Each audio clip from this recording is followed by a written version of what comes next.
The rain felt like needles, but the fear was colder. He wasn't running to catch me, he was running to steer me. My lungs screamed for air I couldn't give them. Each breath tasted like copper and terror as my feet slammed against the slick pavement, my worn sneakers barely gripping the rain-soaked street. Behind me, I could hear him. Elias.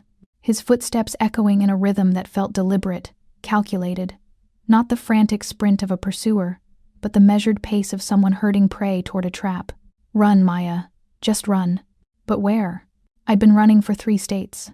3 states of motels with peeling wallpaper, of looking over my shoulder at every coffee shop, of jumping at every notification on my phone. The graphic design client who wouldn't stop calling, the packages arriving at addresses I'd never lived at, the photos of me that I didn't remember being taken. Elias's voice echoed in my memory, dismissing my fears. Maya, you're being paranoid. I'm your brother. I'm the only family you have left. But worry didn't explain the rage in his texts, the way he always knew where I was. The feeling that my reality was cracking at the edges, showing me glimpses of something I couldn't quite remember. The neon lights of the city bled into the rain like watercolors. Red, blue, gold, all blurring into a nightmare I couldn't wake from. My side cramped, sharp and vicious, but I pushed harder. Ahead, maybe 50 feet through the downpour, I spotted it. The Onyx Lounge. The elegant script barely visible, but the warm amber glow spilling from its windows promised sanctuary. Closed. It looked closed. The kind of exclusive place where people like me, soaked, terrified, ordinary, didn't belong. I didn't care. 30 feet, 20. I could hear Elias closer now, his breath, his voice cutting through the storm. Maya, stop running. You know me. That was the problem. I didn't. Not anymore. 10 feet. 5. My hands hit the heavy oak door, slipping once on the rain-slicked brass before finding purchase. The door swung open with surprising ease, and I crashed inside, into absolute silence. Welcome back, my fierce hearts and midnight dreamers.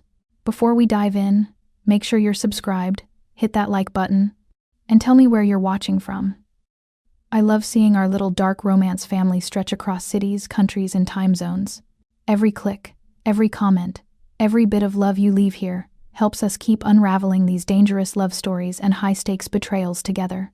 So find your quiet place, dim the lights, and get ready. Let's begin. I slammed the heavy oak door behind me, my wet hands fumbling with the bolt until it slid home with a solid thunk.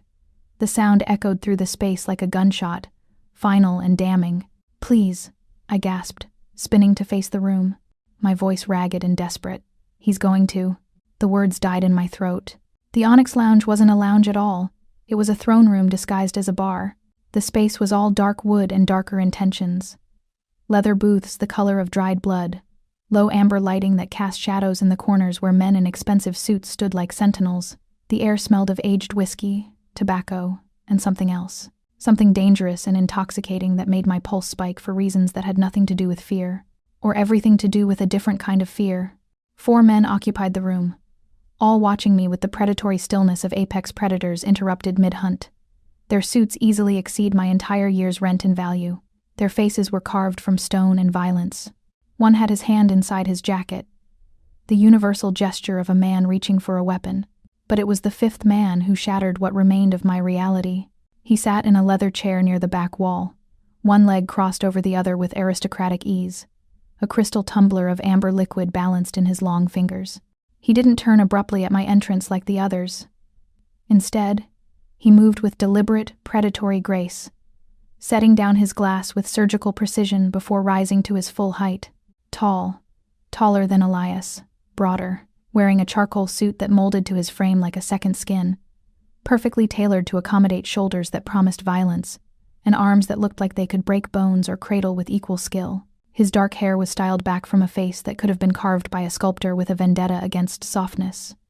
Sharp jaw, high cheekbones, a straight nose that looked like it had been broken once and reset with meticulous care. A thin scar traced his jawline, barely visible, but somehow making him more devastating. And his eyes, God, his eyes, dark, almost black in the low amber light. They fixed on me with an intensity that made Elias's obsession seem like casual interest. This man looked at me the way a wolf studies prey, not with desperation, but with absolute certainty of ownership. A dragon tattoo coiled up his neck from beneath his collar, the tail visible just above the crisp white of his shirt. When he swallowed, the dragon seemed to move, to breathe. Something in my chest cracked open. Not fear, recognition. I'm sorry, I managed, hating how my voice trembled. I was acutely aware of how I must look, soaked through, my dark curls plastered to my face and neck, my simple jeans and sweater clinging to me uncomfortably, my chest heaving. I didn't mean to intrude. I just needed. The bang on the door behind me cut off my explanation like a blade. My entire body jerked. I pressed myself harder against the door, feeling the wood shudder as Elias pounded from the other side. Maya! His voice filtered through, sharp with panic and fury. Maya, I know you're in there. Come out. Now. You don't understand what you're doing. The 4 men in suits shifted with practiced precision, their movements coordinated like pieces on a chessboard. The one with his hand in his jacket had fully drawn his weapon now, a sleek black pistol that he kept lowered but ready. But the dark-haired man, the one who commanded the room without saying a word, simply tilted his head slightly. His gaze moved from me to the door behind me, then back to my face. Something flickered in those black eyes. Not surprise, not concern, satisfaction. He glanced at his wrist. Watch that likely surpassed the cost of a car, platinum and precise. And a smile touched his lips. Not warm, not comforting, the kind of smile a predator gives before it strikes. You're 3 minutes late, Maya, he said. His voice matched everything else about him. Deep, controlled, with an undertone of danger that made every hair on my body stand at attention. It rolled through the space like distant thunder, a warning of the storm to come. My mind fractured. 3 minutes late. Late for what? I'd never been here before. I'd never seen this place before. I didn't know this man, but my body knew him. My body went still in a way that had nothing to do with fear and everything to do with recognition. My pulse slowed instead of racing. My breathing deepened, like a wounded animal finally finding its den. I started, but he was already moving toward me. He walked with the fluid grace of an apex predator, each step measured and purposeful, closing the distance between us until he stood close enough that I could feel the heat radiating from his body, smell the intoxicating scent of his cologne, something dark and woody and expensive that wrapped around me like smoke. Up close, he was devastating.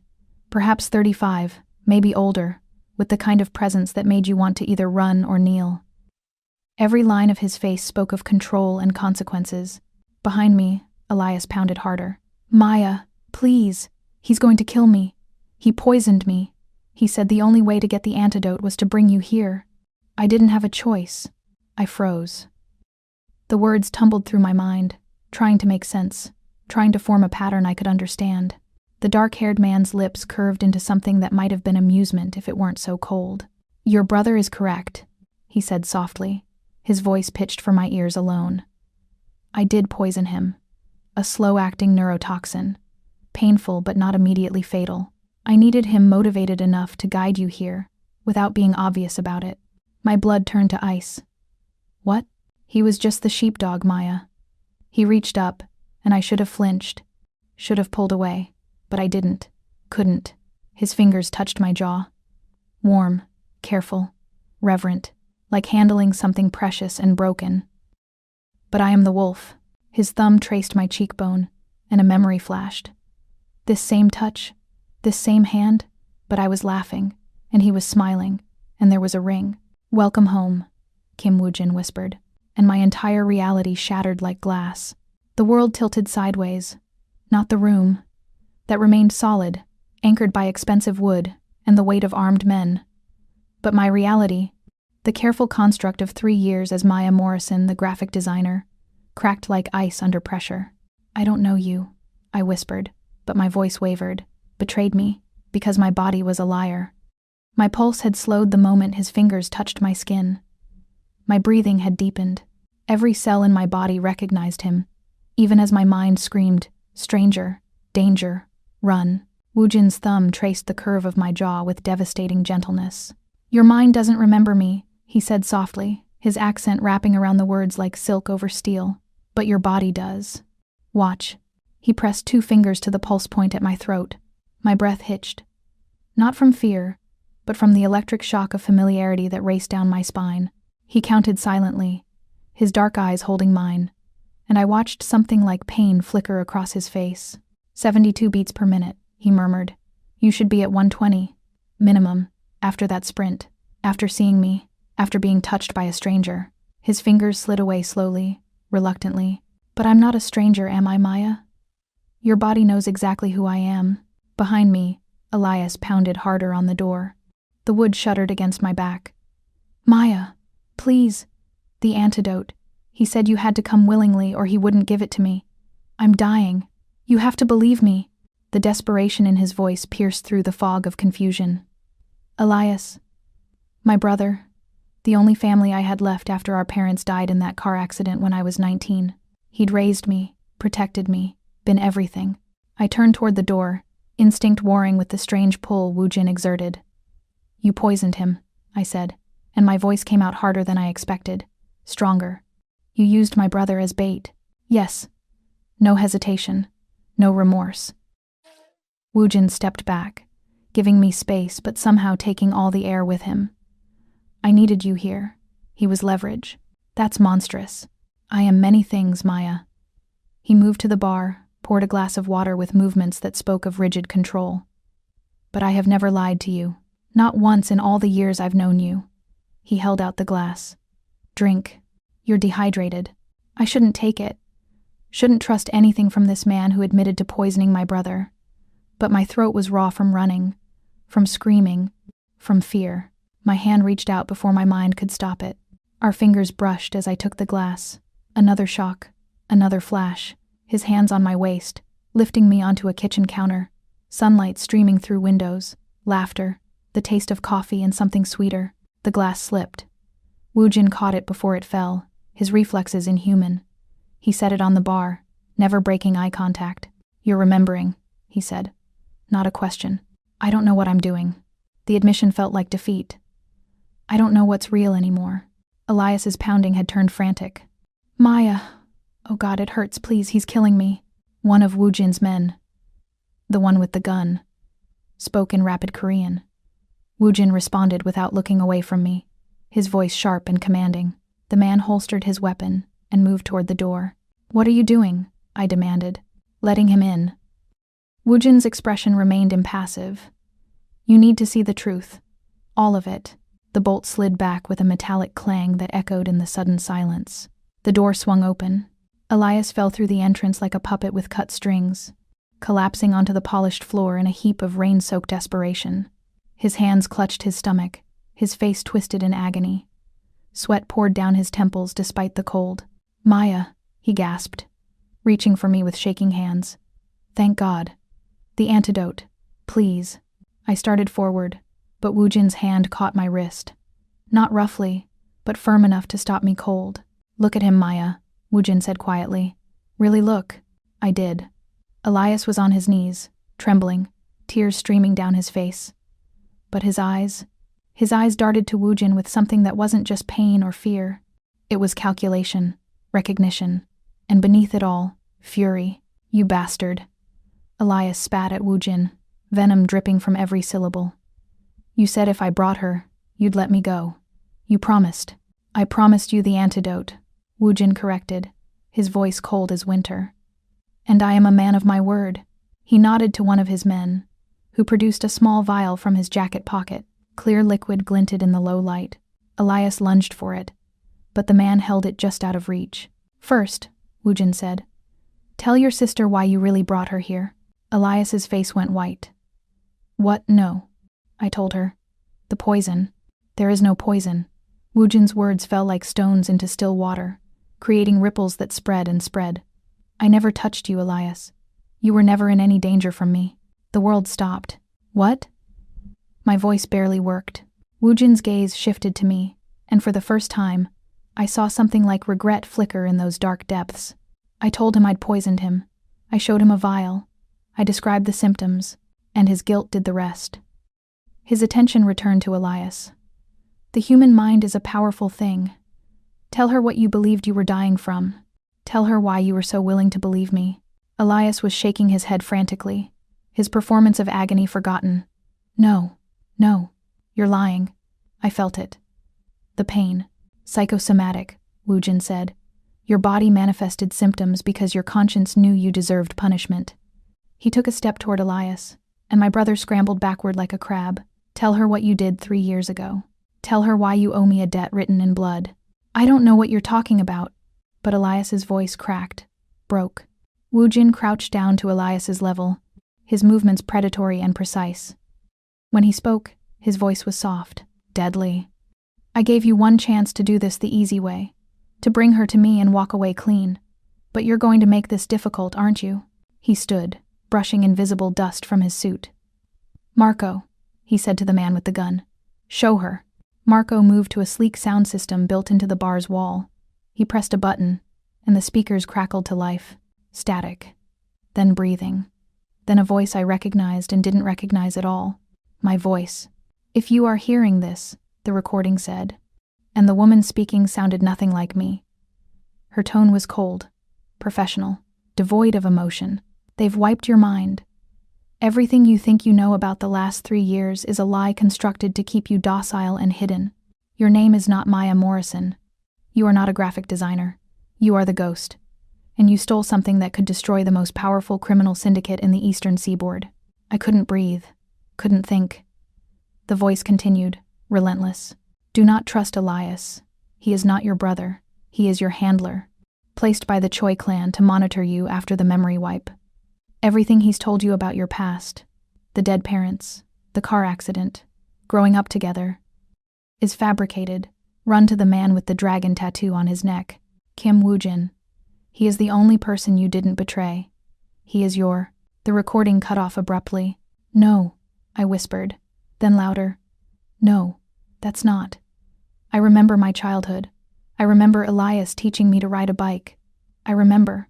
Implanted memories, Woojin said, and there was something raw in his voice now, pain bleeding through the control. The Choi clan has a psychologist on their payroll, Dr. Sarah Kim. She specializes in memory manipulation. You were her masterpiece. I looked at Elias, really looked, and I saw the truth written in every line of his face. The guilt, the fear, the anger at being caught. Maya, Elias said, and now his voice was different. Harder. The desperate brother act had shattered.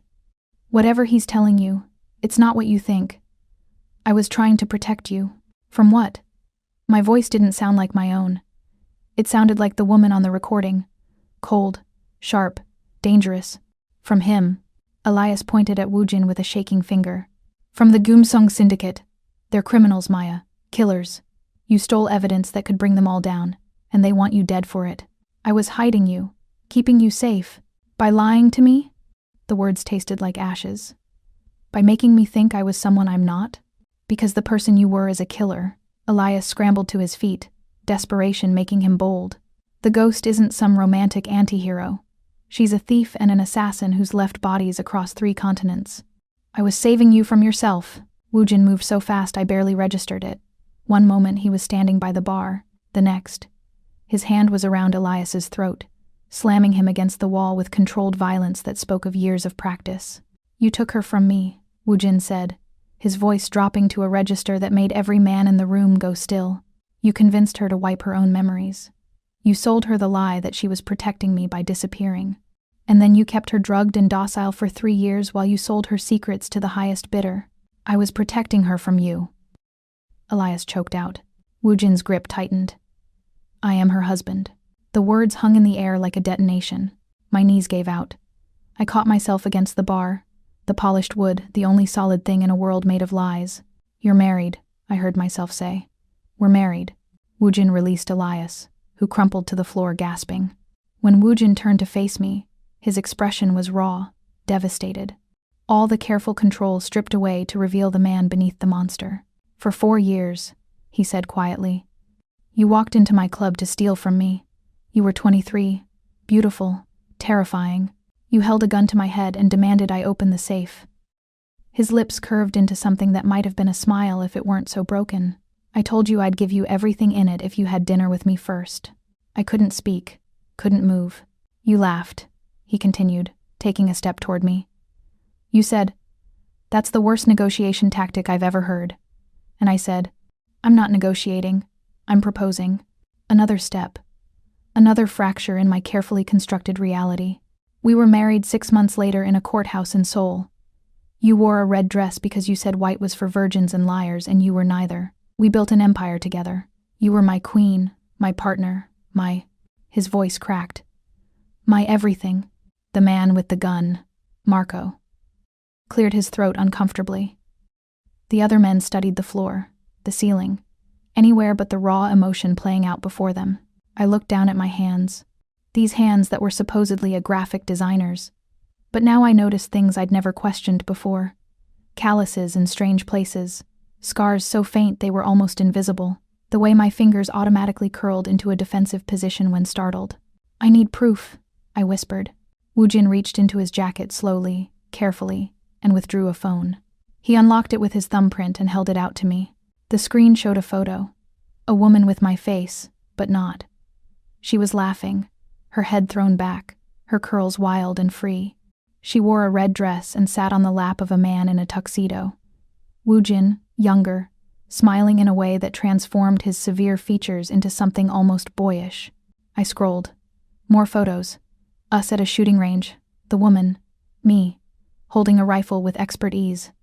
Us in formal wear at what looked like a gallery opening. Us in bed. Her face soft with sleep. His hand on her. My bare shoulder. His expression tender in a way that made my chest ache. "Stop," I said, but I kept scrolling. Couldn't stop. Then I found the video. Just 10 seconds. The woman. Me. Stood in what looked like this very bar. She wore leather pants and a black tank top, a gun holstered at her thigh. She was talking to someone off camera, and then Woojin walked into frame. She turned, her entire face lighting up. He said something I couldn't hear, and she launched herself at him. He caught her easily, lifting her off her feet as she wrapped her legs around his waist and kissed him with a passion that made the air in the room feel too thin. When the video ended, I was crying, tears streaming down my face for a life I couldn't remember, for a love I'd lost, for a woman who'd been so strong, so sure, so entirely unlike the frightened creature I'd become. "I don't remember," I choked out. "I don't remember any of it. I don't remember you. I don't remember being her." Woojin took the phone gently from my shaking hands. "I know, but I remember enough for both of us." He cupped my face with both hands, his touch reverent. "And I will spend every day of the rest of our lives helping you remember. Or building new memories, whatever you need." "Why?" The question barely escaped. "Why go through all this? The poison ruse? Forcing Elias to bring me here? Why not just tell me the truth?" His smile was bitter. "Because you wouldn't have believed me. You would have run. And there are people who want you dead, Maya. People who will not stop hunting you until one of us is in the ground." His thumbs wiped away my tears with infinite care. "I needed you here, where I can protect you. By claiming me," I said, remembering his earlier words. "Like property. Yes. No apology. It's the only way to keep you alive." Behind us, Elias struggled to his feet. "She doesn't want this. Can't you see? She's terrified of you." Woojin didn't even glance at him. "Marco, remove him, gently." 2 men moved to flank Elias. He fought, screaming obscenities, threats, desperate pleas, but they hauled him toward the door with practiced efficiency. "You can't keep her prisoner," Elias shouted. "I'll go to the police." You'll do nothing," Woojin said coldly. "Because if you breathe a word of this to anyone, I will release the evidence of what you did to my wife, and then the Choi clan will kill you themselves for your failure. Go, live, and be grateful I'm letting you walk away at all." The door slammed shut, muffling Elias's protests. The silence that followed felt heavy, suffocating. I was alone with Kim Woojin, my alleged husband. A man I didn't remember but whose touch made my body sing with recognition. "What now?" I asked. He studied me for a long moment, and I watched emotions flicker across his face too quickly to name. Want, longing, restraint, fear. "Now," he said finally, "I take you home." The elevator to Woojin's penthouse moved with the kind of smooth, silent efficiency that spoke of obscene wealth. Glass walls offered a dizzying view of the city sprawling below. millions of lights flickering against the darkness like fallen stars. I pressed my back against the far wall, as far from Woojin as the confined space would allow, but I could still feel him, the heat of his body, the weight of his gaze. He draped his suit jacket over my shoulders before we left the Onyx Lounge, and it smelled like him, that dark woody cologne mixed with something uniquely him, smoke and danger and a hint of citrus. I shouldn't have found it comforting, but my body, that traitor, relaxed beneath the weight of the fabric. "You live in the sky," I said, just to break the silence. My voice sounded too loud in the quiet. "I live where people can't reach me without invitation." He stood with his hands in his pockets, that careful stillness radiating from him. "After you disappeared, I stopped sleeping on the ground floor. Couldn't tolerate the vulnerability." The elevator slowed, and the doors whispered open onto a private foyer. Slate tile, recessed lighting, a single piece of abstract art on the wall that looked like violence rendered in crimson and gold. Woojin gestured for me to exit first, a courtesy that felt strange coming from a man who'd orchestrated my psychological kidnapping.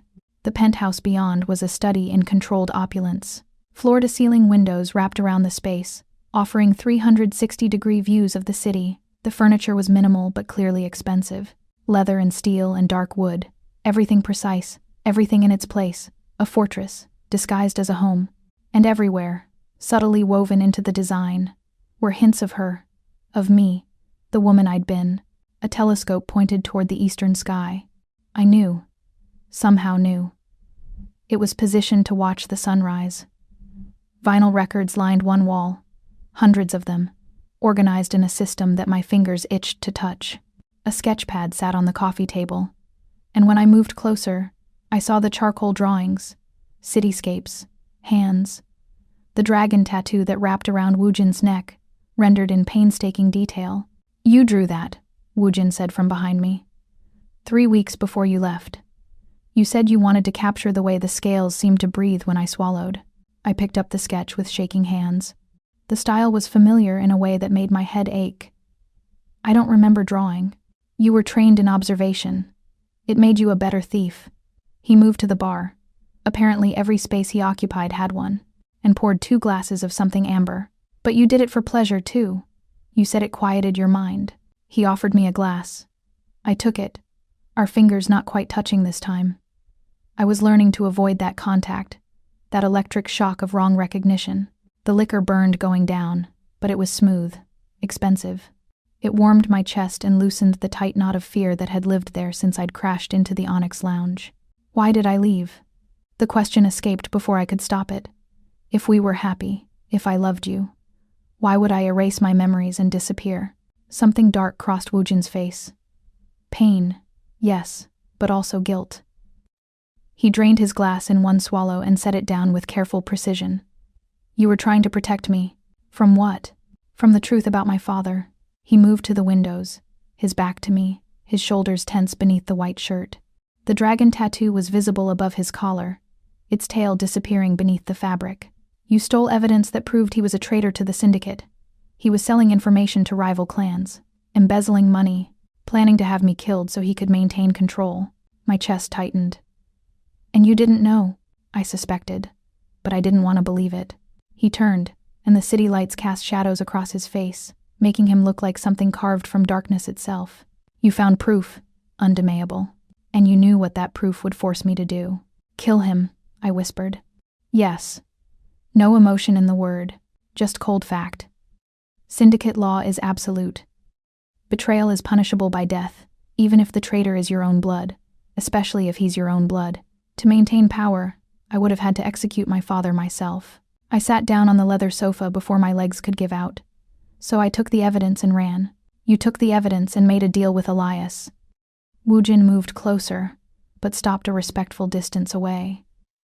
"He convinced you that if you disappeared, if you erased yourself and started over, the evidence would disappear with you. The council would have no choice but to let the matter go. My father would face humiliation but not death, and I wouldn't have to be the one to pull the trigger. But that's not what happened." His laugh was bitter. "No. Elias was playing both sides. He took your money, arranged the memory wipe, and then sold the evidence to the Choi clan.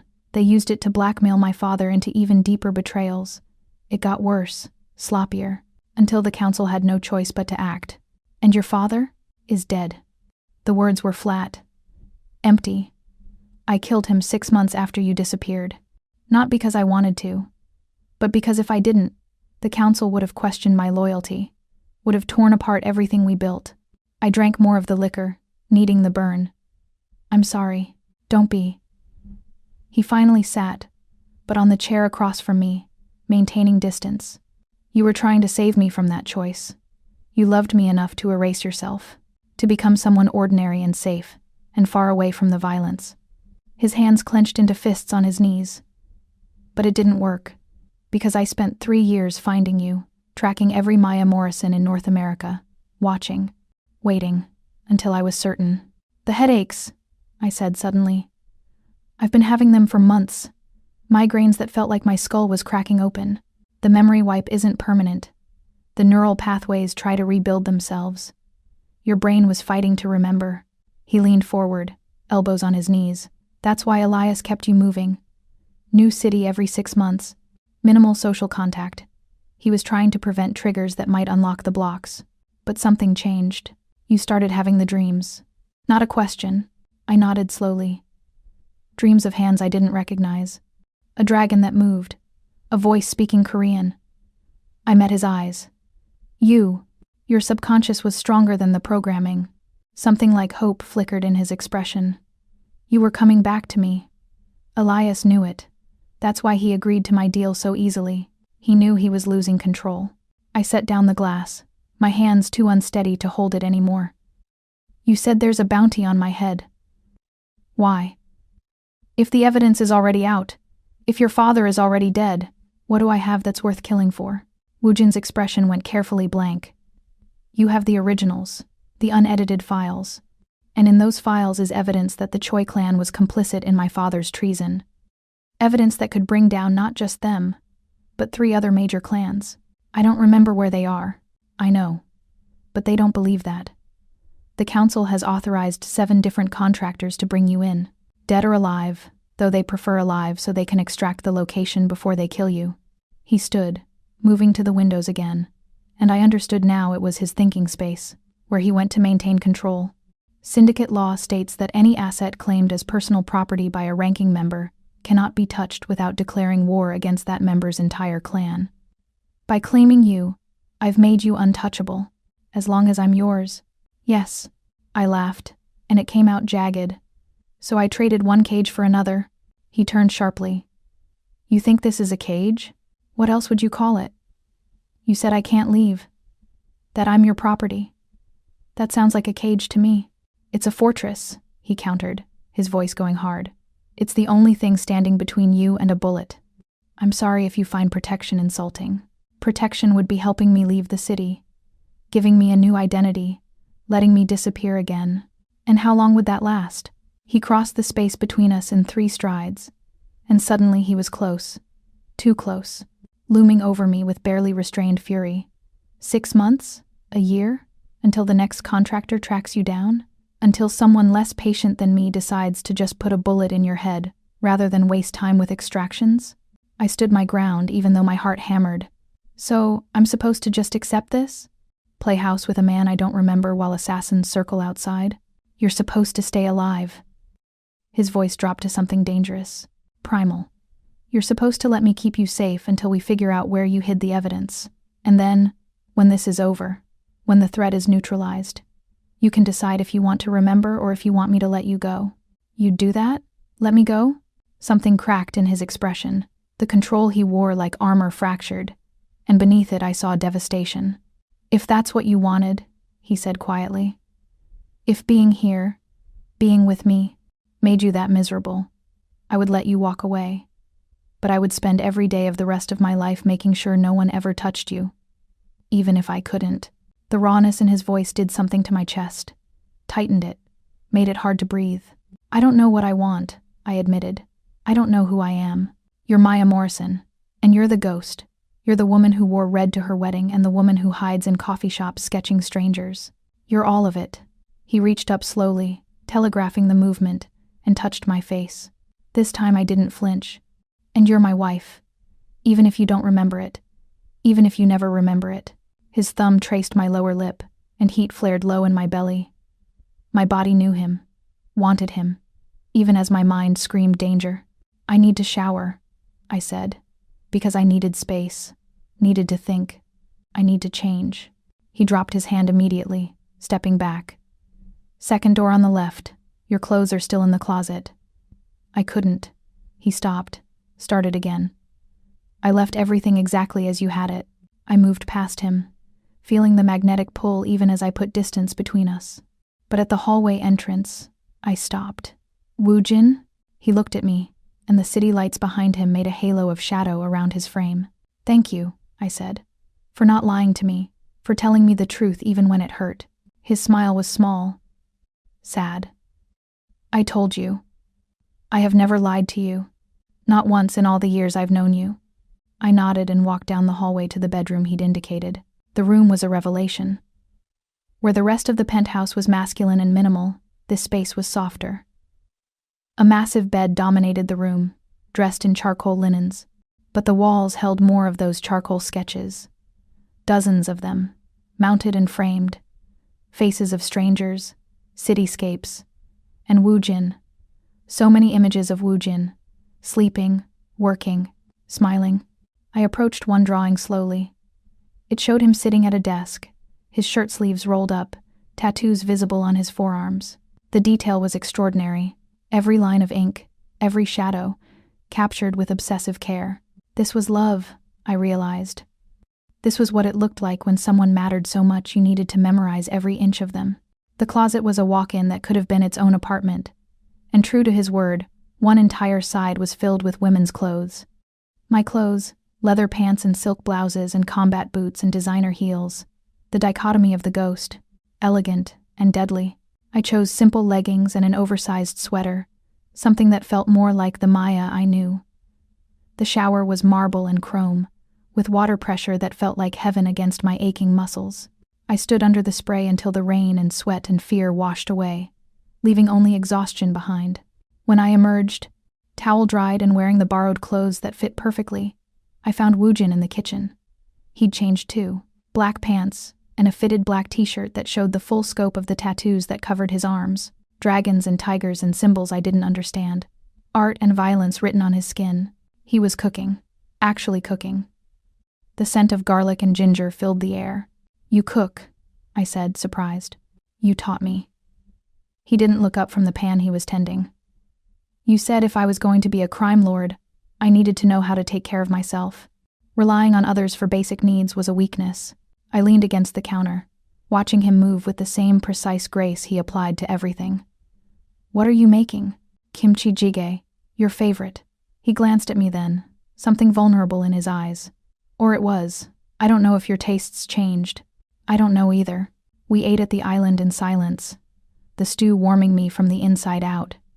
It tasted like comfort, like home, and I hated that my body recognized it, even as my mind drew a blank. I had the bedroom prepared for you, Woojin said as we finished. But there's also a guest room if you'd prefer space. Where will you sleep? Wherever you're not. I won't. He stopped, his jaw tightening. I won't touch you without permission. I know you don't remember me. I know this situation is impossible. I won't make it worse by forcing intimacy you don't want. The consideration in his words made my chest ache. Thank you. He nodded and began clearing the dishes. I helped, and we moved around each other in the kitchen with a synchronicity that felt practiced. Familiar, like we'd done this dance 1,000 times before. When everything was clean, when there were no more distractions, we stood in the living room facing each other. The city sprawled below us, indifferent to the drama playing out in this glass tower. Good night, Maya, Woojin said softly. Good night. I retreated to the bedroom, closing the door behind me. But I didn't lock it, couldn't quite bring myself to. I lay in the massive bed that smelled faintly of him and stared at the ceiling, my mind a whirlwind of conflicting emotions. Fear, confusion, curiosity, and beneath it all, a pull toward the man sleeping somewhere in this penthouse. A pull that felt like gravity, like coming home. I touched my lips where his thumb had traced, and my body responded with a heat I didn't understand. Who had I been? And who was I becoming? The questions followed me into restless sleep, where I dreamed of dragons and blood and hands that knew exactly how to touch me. I woke to silence and sunlight streaming through floor-to-ceiling windows I didn't remember falling asleep in front of. For a disorienting moment, I thought I was back in my small studio apartment in Chicago, the one with the water-stained ceiling and the radiator that clanked at 3 a.m. Then I registered the Egyptian cotton sheets, the weight of the duvet, the faint scent of expensive cologne lingering in the air. Woojin's penthouse, my cage, my fortress. I sat up slowly, my body aching in places I didn't know could ache, from a simple sprint through the rain. But it hadn't been simple, had it? I'd been running from my brother who wasn't my brother. Running toward a husband I didn't remember. The bedroom door was cracked open. I hadn't left it that way. Through the gap, I could smell coffee, dark roast, the kind that tasted like burnt silk, and something sweet. Pastries, maybe. I found clothes laid out on the chair near the window. Not the leather and silk from the closet, but simple jeans and a soft gray t-shirt. A note rested on top in sharp, precise handwriting. These might feel more familiar. I'll be in the office. Help yourself to breakfast. W. The consideration in the gesture made something uncomfortable twist in my chest. He was trying, giving me space while still caring for me. It would be easier if he were a monster. If he'd locked me in this room and demanded submission. But this careful courtesy, this respect despite his declared ownership, was more dangerous than any cage. I dressed and ventured out into the living area. The coffee was still hot in an expensive machine I didn't know how to operate. But next to it sat a simple French press, already prepared, still steeping. He'd thought of that. Known that whatever skills the ghost had possessed, operating luxury appliances might not be among them. Pastries sat under a glass dome. Croissants, pain au chocolat, something that looked like it had custard inside.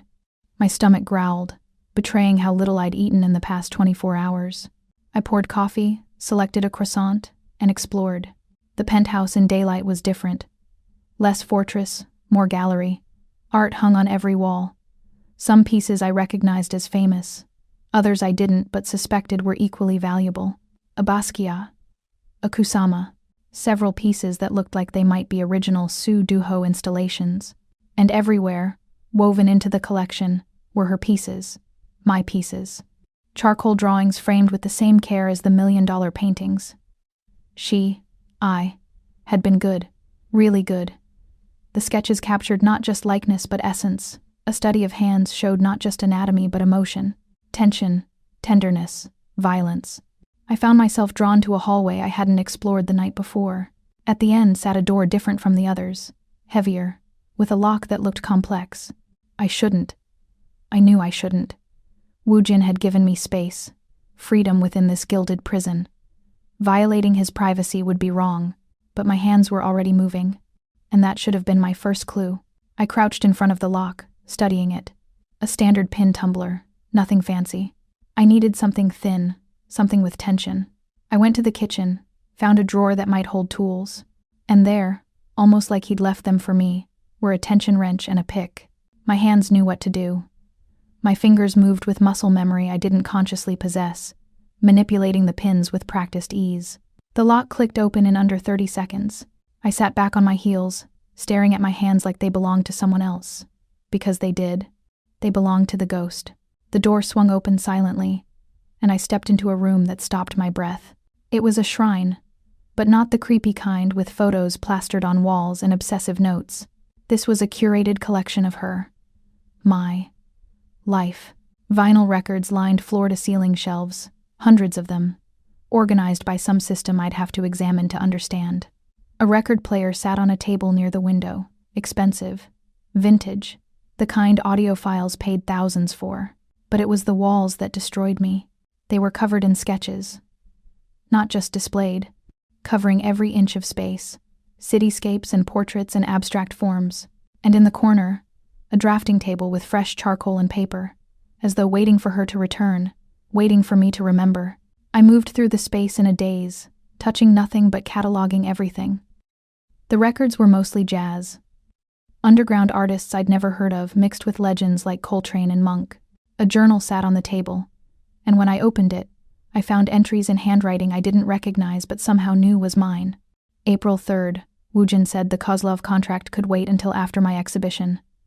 I told him business doesn't stop for art. He said I was wrong. That art was the only business that mattered. He's so fucking dramatic. I love him so much it terrifies me. My hands shook as I turned pages. More entries. Fragments of a life I'd lived and lost. June 18th. The Tokyo job went sideways. I had to improvise. Woojin was furious until I showed him the take. Then he was furious about the risks I took. We fought, then we fucked, the usual. September 2nd. I found something I shouldn't have. Evidence in Father Kim's office. I don't know what to do. If I tell Woojin, it will destroy him. If I don't, it will destroy everything we've built. The entries stopped after that date. 2 days later, according to what Woojin had told me, I'd disappeared. A sound behind me made me spin. Woojin stood in the doorway, his expression unreadable. He'd changed into a suit, charcoal gray, perfectly tailored, and looked every inch the crime lord. But his eyes were soft, careful. I heard the lock, he said quietly. You still remember how to pick them? I didn't know I did, I admitted. My hands just moved. He stepped into the room, and I should have felt trapped, but I didn't. He moved to the record player, his fingers trailing over the albums with reverence. You collected these for years. Before we met even. You said jazz was the only music that understood that beauty and violence could coexist. He selected a record, sliding it from its sleeve with practiced care. This one was your favorite. He placed it on the turntable, set the needle with gentle precision. The speakers crackled, and then music filled the room.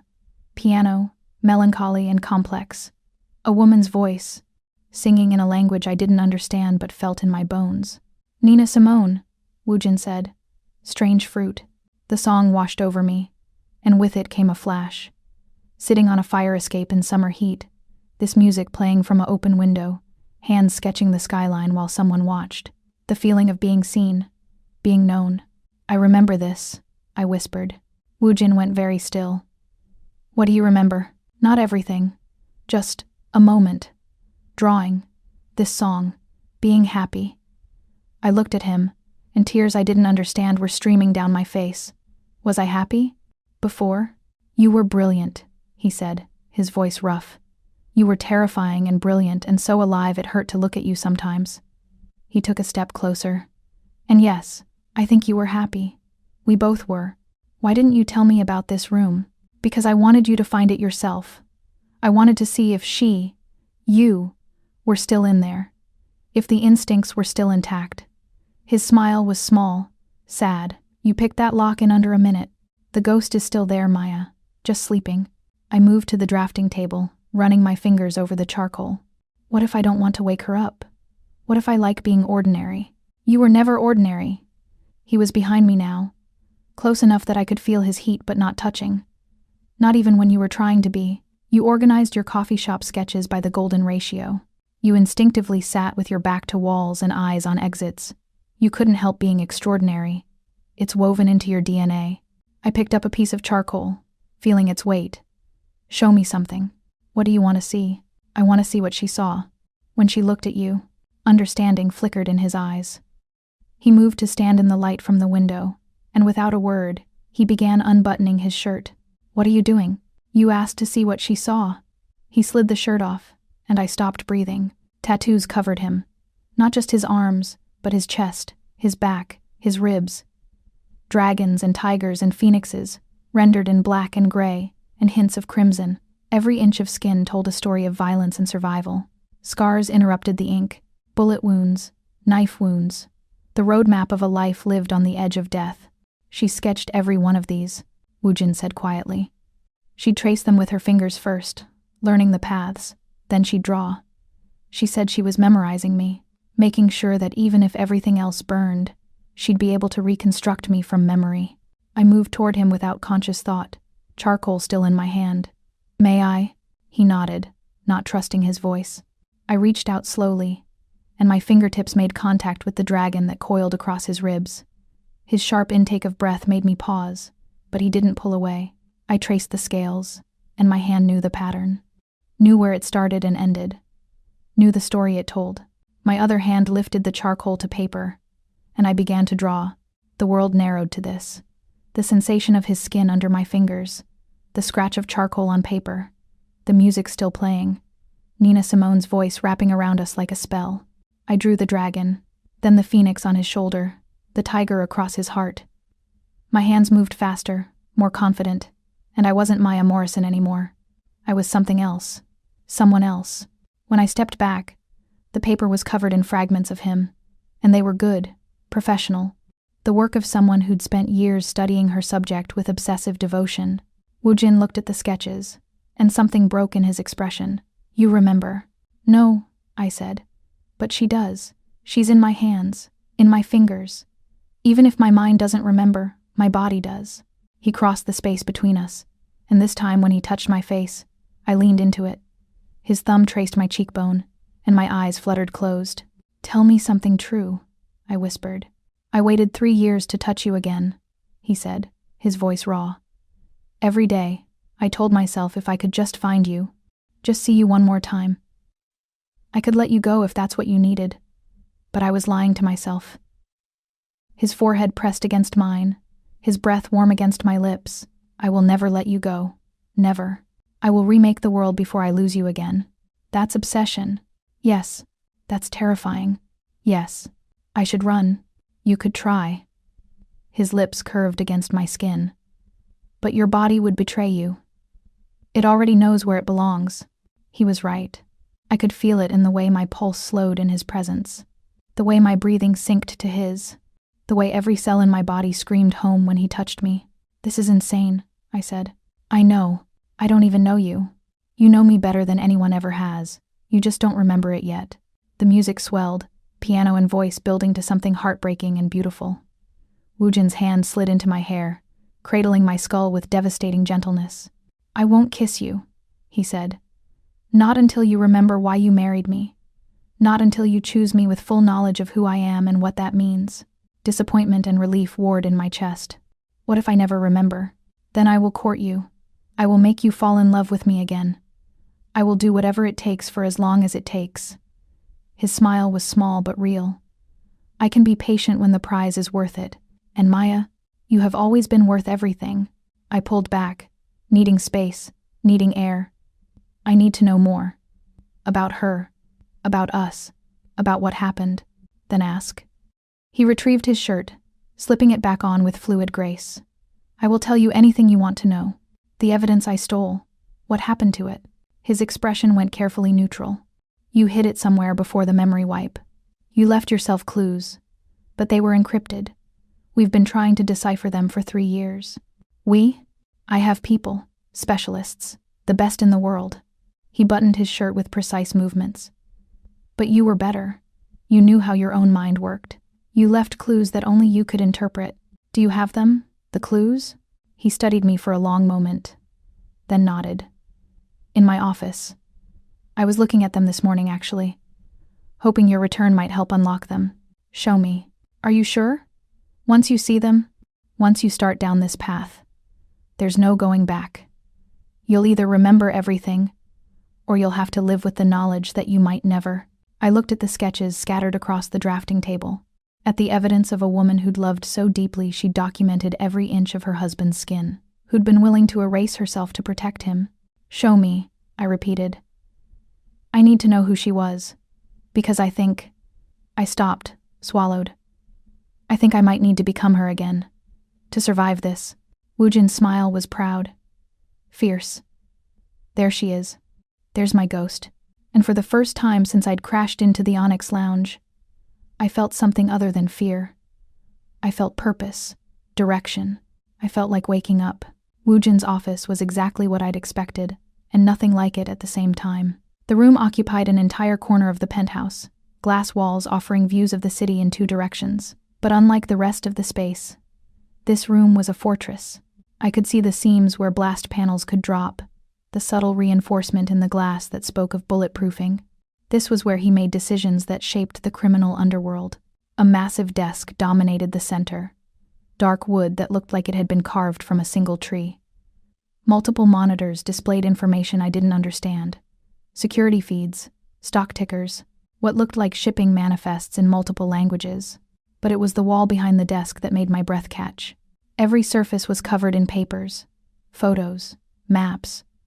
Red string connected various points in a pattern that looked like a madman's conspiracy theory but felt somehow methodical, purposeful.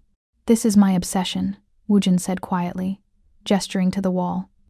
3 years of trying to find you, trying to decipher what you left behind. I moved closer, studying the collection. Photos of me, of Maya Morrison, in various cities. Chicago, Seattle, Portland. Always alone, always cautious. Security footage stills showing me in coffee shops, libraries, grocery stores. Living a life so ordinary it had to be deliberate. "You've been watching me," I said. Not an accusation, just a fact. For the last 8 months. Once I confirmed you were alive, I had to be sure you were safe, that no one else had found you. He stood beside me, close enough that I could feel his heat. "Every day I wanted to approach you, to talk to you. But I knew you wouldn't remember me, knew you'd run, so you orchestrated the entire confrontation with Elias." "Yes, that's..." I stopped, searching for the right word. Terrifying, controlling, manipulative. "Yes." I turned to face him. "Why aren't you denying it, trying to justify it?" "Because you deserve the truth. All of it." His dark eyes held mine. "I am a criminal, Maya. I run one of the most powerful syndicates on the eastern seaboard. I traffic in violence and fear. I have killed more people than I can count, and I would burn the entire city to ash if it meant keeping you safe." He took a step closer. "I am not a good man. I have never pretended to be.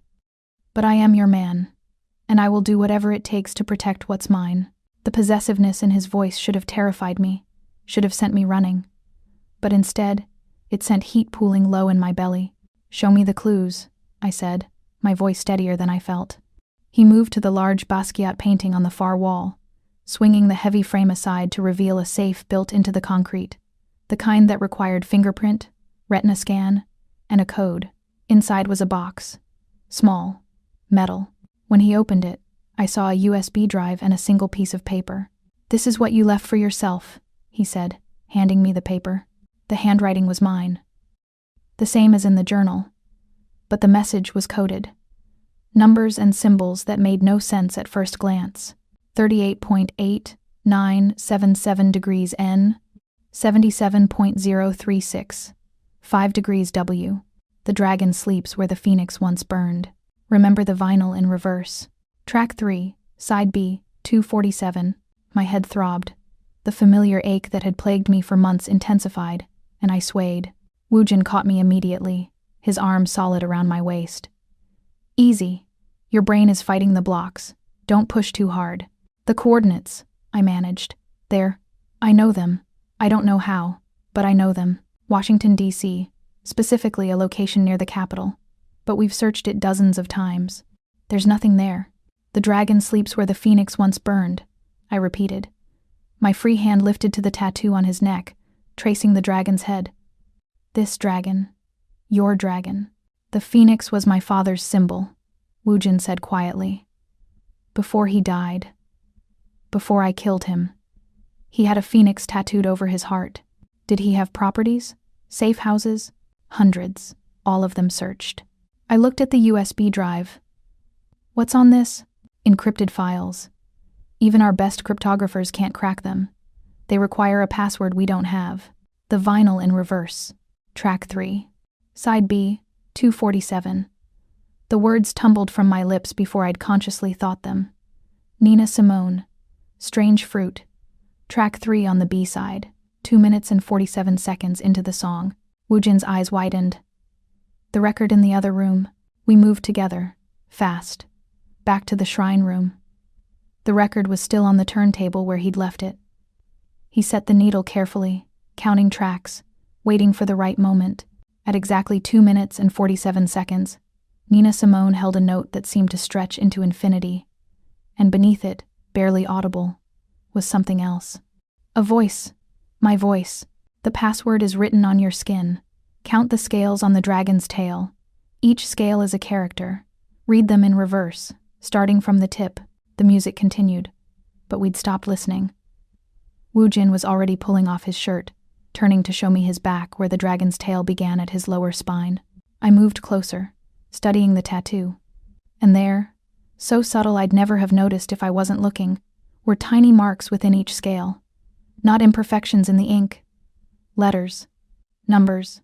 Hidden in plain sight on the body of the man I'd loved. "You designed this piece," Woojin said, realization dawning. "You insisted on shading the dragon's tail yourself. You weren't just adding detail. You were writing the code in negative space.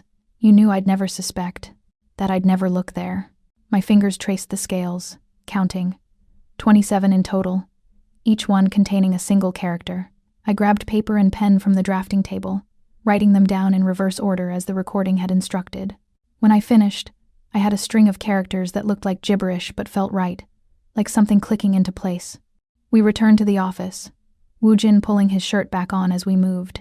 He inserted the USB drive and brought up the encryption prompt. I typed the password with shaking hands. The files opened.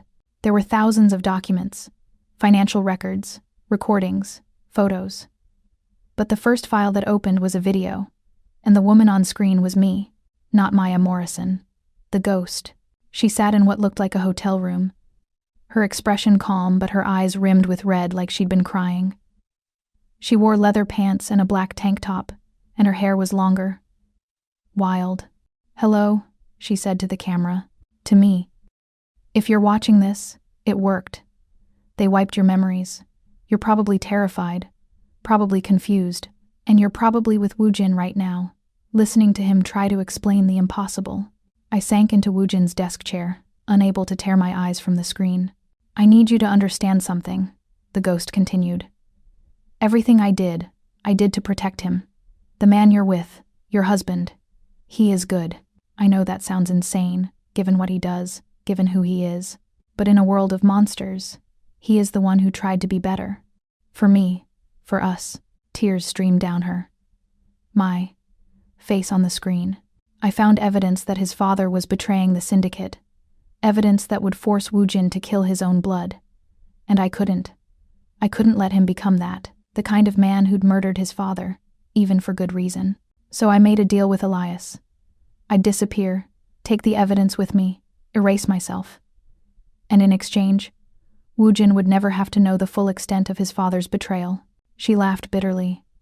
"I was so stupid. I didn't see that Elias was playing both sides, that he'd sell me out the moment it was profitable." The ghost leaned closer to the camera, her expression fierce.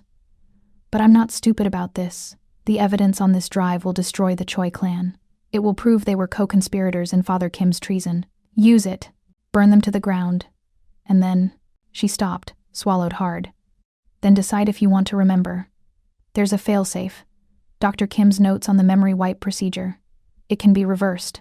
But Maya, she used my name like a separate person. If you reverse it, you'll remember everything. The good and the horrible. The love and the violence. The woman you were and the things she did." She reached out, touched the camera lens like she could touch me through time. "I loved him more than I thought it was possible to love anyone. And if you're watching this, it means he loved me enough to spend years finding me. That's worth something. That's worth everything." The video ended. Silence filled the office. Heavy, suffocating. I couldn't look at Woojin, couldn't face the weight of what I'd just witnessed. "You sacrificed yourself for me," he said finally, his voice wrecked. "You loved me so much you erased yourself." "She did," I corrected. "She loved you. I don't even know you. Don't you?" He moved into my line of sight, crouching in front of the chair so our eyes were level. "Your body knows me. Your hands know me. Even without memories. You feel it. The pull between us." "That's not enough," I whispered. "Then let me make it enough." He took my hands, his touch gentle despite the calluses. "Let me show you who we were, who we can be again. By using this evidence, by going to war with the Choi clan, by finishing what you started." His grip tightened. "You gave me a gift 3 years ago. You tried to save me from becoming a kinslayer. But Maya, I killed my father anyway. The evidence came out through other channels. The council forced my hand. Your sacrifice was for nothing. Except it bought you 3 years without knowing the full truth," I said. 3 years without carrying the weight of his complete betrayal. 3 years without you," he countered. 3 years of half-living, searching, hoping. He stood, pulling me up with him. No more half measures. We end this. Together. I'm not her, I said desperately. I don't know how to be the ghost. I don't know how to fight or steal or… Your body knows. He was walking now, pulling me with him through the penthouse to a door I hadn't noticed before. Let me show you. The door opened onto stairs leading down to the floor below. A fortress within a fortress. The architecture had been modified. The walls thickened with steel and concrete until the space felt subterranean. It was a bunker in the sky, a gun range. The walls were soundproofed and reinforced. Targets hung at various distances. A weapons locker held enough firearms to outfit a small army. This is insane, I breathed. Woojin unlocked the cabinet and withdrew a handgun. He checked it with practiced efficiency, ensuring it was unloaded, then held it out to me. Take it. I don't know how to. Take it, he repeated. My hand closed around the grip, and the world shifted. The weight was familiar, perfect. My fingers found the proper positions without conscious thought. My stance adjusted automatically, feet shoulder-width apart, knees slightly bent, weight balanced. Holy shit, I whispered. Muscle memory, Woojin said. Your brain might have been wiped, but your body wasn't. Load it. He handed me a magazine. Again, my hands knew what to do. The magazine slid home with a satisfying click. I chambered around, keeping the weapon pointed downrange. Fire when ready, Woojin instructed. I sighted down the barrel at a target maybe 20 feet away. Exhaled slowly. Squeezed the trigger. The shot was center mass. Perfect. I fired again. And again. Each shot finding its mark with precision that shouldn't be possible for someone who claimed not to know guns. When the magazine was empty, I lowered the weapon, hands shaking. I don't understand. You were trained, Woojin said simply. Years of training. Hundreds of hours on the range. Thousands of rounds fired. You can't erase that kind of conditioning with a simple memory wipe. He took the gun gently from my shaking hands and set it aside. Then he did something I didn't expect. He reached into the weapons cabinet and withdrew another gun. He checked it, loaded it, and pressed it to his own chest. Right over his heart, right where the phoenix tattoo had once been on his father's body. What are you doing? Panic spiked through me. Giving you a choice, he said calmly. You said you don't know me, don't trust me. So I'm giving you the power. If you truly believe I'm a monster, if you believe I'm keeping you here against your will for purely selfish reasons, pull the trigger. End this. The safety is off. One squeeze, and you're free. You're insane. I'm desperate. His eyes held mine, dark and infinite. I have waited 3 years, Maya. I have turned over every stone, explored every lead, refused every potential alliance that might have meant giving up the search. I have remained faithful to a woman who didn't remember me, who might never remember me. His free hand came up to cradle my face. So yes, I'm insane, but I'm yours. And I'm giving you the choice. Shoot me or trust me. My hands lifted to the gun. His finger moved to the trigger guard, ready. The metal was cold against my palms. I could kill you, I whispered. You could. You have the skill. I'm not wearing a vest. At this range, you wouldn't miss. Then why? Because you need to know you have power here. Real power. Not the illusion of choice, but actual control. His thumb stroked my cheekbone. I took your memories. I manipulated events to bring you here. I claimed you as property to keep you alive. But Maya, I will not keep you if you truly want to go. Even if it destroys me. The headache that had been building exploded into something catastrophic. Pain lanced through my skull, and with it came a memory. Not a flash. A full, vivid recollection. Standing in this same room. Woojin behind me, his arms around me, adjusting my grip, his breath warm against my ear. You're pulling left. Relax your shoulder. Me laughing. I'm perfect and you know it. Him turning me around, the gun clattering to the floor. You're perfect, and I love you, and if anything ever happened to you, I'd burn this city and everyone in it. Me kissing him. You're so dramatic. I love you too, you ridiculous man. The memory slammed into me with such force I gasped. The gun slipped from my hands. Woojin caught it smoothly, safing it before it could discharge, and I collapsed against his chest. I remembered. I sobbed into his shirt. Just one moment. But I remembered. His arms came around me, strong and solid and safe. Tell me, I told him.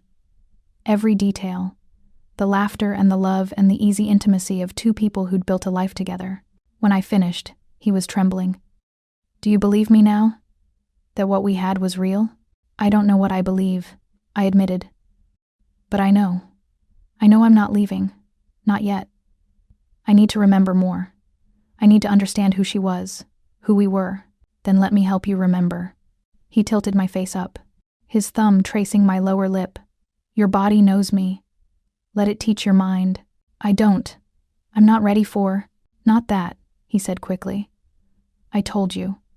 I won't touch you like that until you remember why you married me. But let me hold you. Let me trigger the muscle memories. Sometimes the body has to lead before the mind can follow. It was dangerous. I knew it was dangerous. But I was tired of fighting the pull, tired of pretending my body didn't recognize him on some fundamental level. Okay, I whispered. He led me back upstairs, past the living area, to the bedroom, the massive bed that smelled like him. He lay down first, on his back, and held out a hand. I took it, let him pull me down beside him. And when he wrapped his arms around me, tucking me against his chest, my body melted into him like it had been waiting for this, for home. Tell me about us, I said into the darkness. Tell me everything. And he did. His voice low and rough, he told me about the night we met, the way I'd held a gun to his head and demanded entry to his private office, how I'd been there to steal financial records but had walked away with his heart instead. He told me about our wedding, how I'd refused a traditional ceremony and demanded we elope, how I'd worn red and he'd worn all black and the judge had looked terrified of us both. He told me about the jobs we'd run together, the near misses and the celebrations, the fights and the reconciliations, the life we'd built in the shadows. And as he spoke, more memories surfaced, fragments and flashes, the taste of his kiss, the sound of his laugh, the feeling of his hands on my skin. I fell asleep wrapped in his arms, in his voice, in the growing certainty that the woman I'd been had loved this man with a ferocity that transcended memory. And maybe, just maybe, I could love him again. In my dreams, the ghost smiled at me. And for the first time since I'd woken as Maya Morrison, I smiled back. I woke to the sound of my phone, vibrating against the nightstand. A phone I didn't remember owning until Woojin placed it there yesterday, preloaded with a single contact. His name glowed on the screen at 3 a.m, but when I reached for it, the notification showed a message from an unknown number. I know what he told you. I know what he showed you. But there are things he's keeping from you, Maya. Things about the child. Meet me at the old metro station on 5th. Come alone, or you'll never know the truth about what happened 3 years ago. My blood turned to ice. Child. The word sat in my chest like a stone, heavy and inexplicable. I looked at Woojin sleeping beside me, his face softened by vulnerability I'd only seen in these stolen hours of darkness. The dragon on his neck rose and fell with each breath, and my fingers ached to trace it again, to ground myself in the man who'd spent 3 years searching for a ghost. But doubt was a poison all its own. I slipped from the bed with the stealth my body remembered even if my mind didn't. The penthouse was silent, except for the distant hum of the city below, and I dressed in the dark. Jeans, a black sweater, boots that felt like they'd been made for running, or fighting. In the entryway, I found Woojin's jacket draped over a chair. My fingers dipped into the pocket, closing around the heavy fob of his sedan, and I told myself I was just going to listen. I told myself I wasn't betraying the man who'd given me truth wrapped in violence and called it protection. The elevator descent felt like falling.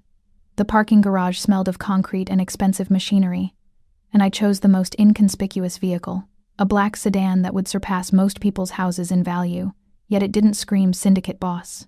The engine purred to life, and I was moving before I could second-guess myself. The city at this hour was a different creature. Neon bled into rain-slicked streets, and the few people I passed looked like shadows of themselves. Addicts, sex workers, the desperate and forgotten. The old metro station on 5th had been closed for renovations 2 years ago and never reopened, its entrance a gaping mouth of darkness that swallowed light and hope in equal measure. I parked 3 blocks away and walked the rest. My hands stayed in my pockets, fingers wrapped around the small canister of pepper spray I'd found in the sedan's glove box. Woojin's men would have guns, I realized, would have real weapons, but he'd given me this. Something I could hold without remembering how to kill. Elias waited under the broken streetlight at the station entrance, and for a moment, he looked like the brother I remembered. Rumpled clothes, haunted eyes, the man who'd supposedly raised me after our parents died in a car accident that never happened. But then he smiled, and it was all wrong. Too sharp, too knowing. "You came," he said, and his voice carried none of the desperation from the Onyx Lounge. This was a man in control, a man who'd gotten exactly what he wanted. "You said something about a child." I kept my distance, 10 feet between us, my weight balanced on the balls of my feet. "Ready." "What child, Elias?" "Our nephew." He pulled out his phone, and the screen's glow carved harsh shadows across his face. "Your son, Kim Ji-ho, 2 years old, brown eyes like his mother, dark hair like his father, currently living under the name Marcus Webb in a foster home in Philadelphia." The world tilted. I saw the photo he held up, a toddler with my face and Woojin's solemn expression, playing with blocks in what looked like a daycare. My knees threatened to give out, but I locked them, forced steel into my spine. "That's not possible." I would remember. "You were 6 weeks pregnant when you decided to erase yourself." Elias pocketed the phone, and his smile widened. "Dr. Kim advised against the procedure, said it could harm the fetus. But you were so determined to save your precious Woojin from his daddy issues that you went through with it anyway. The baby survived. You gave birth 4 months after the wipe, completely unaware you'd ever been pregnant in the first place." "You're lying." But my hands were shaking. My body knew something my mind couldn't grasp. "Am I?" Ask yourself why you've been having phantom pains in your abdomen, why your body feels different in ways you can't name, why you avoid mirrors when you're changing. He took a step closer. "Your subconscious remembers what was cut out of you, Maya. Both the memories and the child. If this is true, why didn't you tell me? Why hide him?" "Because he was my insurance policy." Another step. We were 5 feet apart now, close enough that I could smell the cigarettes on his breath. "I sold you to the Choi clan. Yes. But I kept one piece of leverage for myself. As long as I have access to Kim Woojin's heir, I have protection, power, a bargaining chip against both the syndicate and their rivals. The betrayal cut deeper than any knife. You used a child, used my child, for money and territory. I used the asset you created when you decided to play house with a crime lord." His mask finally dropped completely, and beneath it was something cold and calculating. "Reptilian. You were supposed to stay docile, Maya. Stay Maya Morrison, the graphic designer. But then you started having dreams, started asking questions. Woojin's men started sniffing around. I had to accelerate the timeline. The stalking. You herding me to the Onyx Lounge. That was all. A transaction. Woojin wanted you back.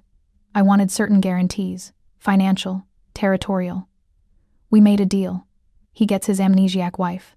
I get to walk away clean with enough money to disappear." His hand moved to his jacket, and every instinct I had screamed danger. "But then you had to go and start remembering. Had to become a liability instead of an asset." I saw the gun before my mind could process what it meant. Saw it rise, the barrel finding center mass with the practiced ease of someone who'd done this before. Time slowed to amber, and in that crystalline moment, I remembered, not everything, not the full scope of 3 years erased. But I remembered this, standing in a kill room with Woojin behind me, his hands guiding mine, teaching me the angles that mattered. "Never hesitate, Maya. The moment you see the weapon, you move." My body moved before thought could interfere. I dropped low and left, the pepper spray already out. I held my breath, firing a stream directly into his eyes before pivoting away from the mist. Elias's shot went wide. He stumbled back, clawing at his face, and I lunged from the side, clear of the fumes. My hand caught his wrist, twisted with leverage I didn't know I possessed, and the gun clattered away into darkness. "You sold my son?" The words came out in the ghost's voice. Cold, professional, lethal. "You sold me. You tried to destroy everything I loved." "He's a criminal!" Elias's scream echoed off stone and steel. "Woojin is a murderer, a monster. And you loved him so much you made yourself forget reality." "No." I wrenched his arm harder. Felt something give with a wet pop that should have made me sick but only made me feel powerful. I made myself forget to save him from becoming his father. But you took that sacrifice and corrupted it, made it about profit. He didn't tell you everything? Elias gasped through pain and chemicals. "Ask him about the council's deal." Ask him why they're really letting you live. Maya. The voice cut through the darkness like a blade. I turned, and Woojin stood at the entrance to the station, backlit by the broken streetlight. He wasn't alone. 4 of his men flanked him, weapons drawn but lowered, and the look on his face was something beyond fury, beyond betrayal. It was devastation. I woke up and you were gone. His voice was controlled, but I could hear the fractures beneath. I thought they'd taken you. I thought I'd lost you again. He told me about the child. I kept my grip on Elias, kept him pinned. About my son. Our son. Something cracked in Woojin's expression. Raw, exposed, gutted. I was going to tell you. Tonight, when you woke up, I got the DNA confirmation yesterday. I've been searching for him since I found you, Maya. I've been trying to bring him home. You knew? The words tasted like acid. You knew I had a child and you didn't tell me? I knew you were pregnant when you disappeared. I didn't know if... His voice broke. Actually broke. I didn't know if you'd kept him. If something had happened during the memory wipe. I've been looking for 3 years, and I only found him 3 weeks ago. I was verifying everything before you what? Decided I was stable enough to handle the truth? I released Elias with a shove that sent him sprawling. I'm not a child, Woojin. I'm not fragile.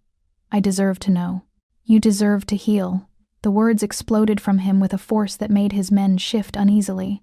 You deserved 1 moment of peace before I threw you into the hell of knowing your brother sold your son to strangers for money. The silence that followed was absolute. Even Elias had gone still, reading the room with the survival instinct of a rat. He's in Philadelphia? I asked finally, my voice steadier than I felt. Yes. A good home. Temporary foster placement with a family who doesn't know who he really is. Woojin took a step forward, then stopped himself. I have extraction plans ready. Legal adoption papers prepared under 4 different identities. I was going to ask you, tonight, if you wanted me to bring him home, or if you needed more time to remember being his mother.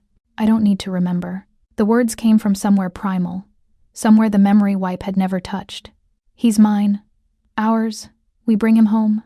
Woojin's exhale was shaky relief. Then we bring him home. After, Elias interjected, and we both turned to look at him like we'd forgotten he existed. After you hear what the council really offered, what Woojin agreed to in exchange for claiming you. Elias, I strongly suggest you stop talking. Woojin's voice had gone soft, dangerous. She deserves the truth. Blood ran from Elias's nose, mixing with tears from the pepper spray. Tell her about the 5-year contract. Tell her about the breeding clause. The world stopped. What? It's not what he's implying. Woojin started. He agreed to produce 3 heirs for the syndicate within 5 years. Elias laughed bitterly. That's the price of the council's protection, Maya. You're not his wife. You're his broodmare. That's what personal property really means in their world. I looked at Woojin, searching his face for Betrayal. Found only guilt. Is it true? The council required assurances.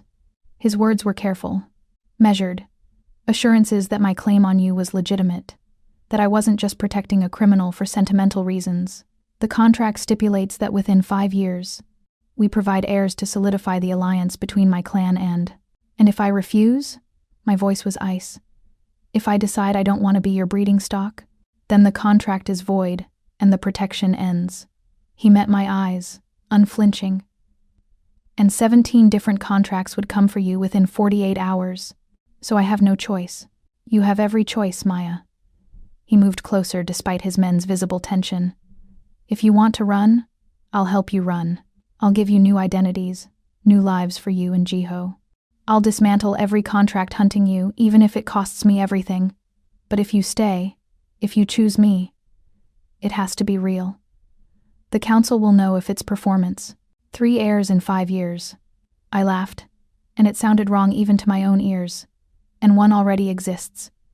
If I present Jiho to the council, prove his lineage predates the contract, they'll have to accept him as the first. Then I just need to give you 2 more? Don't. The word was quiet but absolute. Don't reduce what we had, what we could have again, to a transaction. But that's what it is, isn't it? That's what I am. A transaction dressed up in romance and destiny. I turned away, unable to look at him anymore, unable to see the truth in his face. Elias started to laugh. Full-bodied, wheezing laughter that spoke of victory and madness in equal measure. See? You can't even deny it.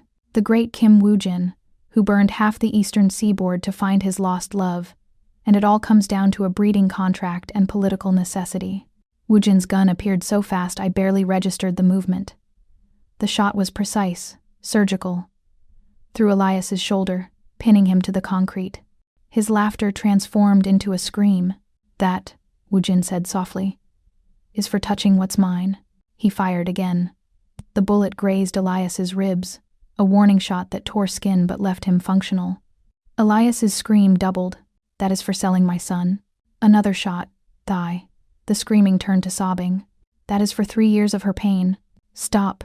My voice cut through the violence. Woo-jin, stop. He turned to look at me, and the man I saw was the monster everyone feared. Cold, controlled, capable of infinite cruelty. He tried to kill you, Maya. He sold our child. He corrupted your sacrifice and made it about greed. Give me one reason I shouldn't paint these walls with him, because I want to do it. The words hung in the air between us. Woo-jin's eyes widened fractionally, surprise breaking through the mask. And then something else. Understanding, recognition. He handed me the gun. The weight was familiar. The warmth from his grip transferred to mine, and I understood that this was a test. Not of my capability. My body had already proven it remembered how to fight. This was a test of who I would become.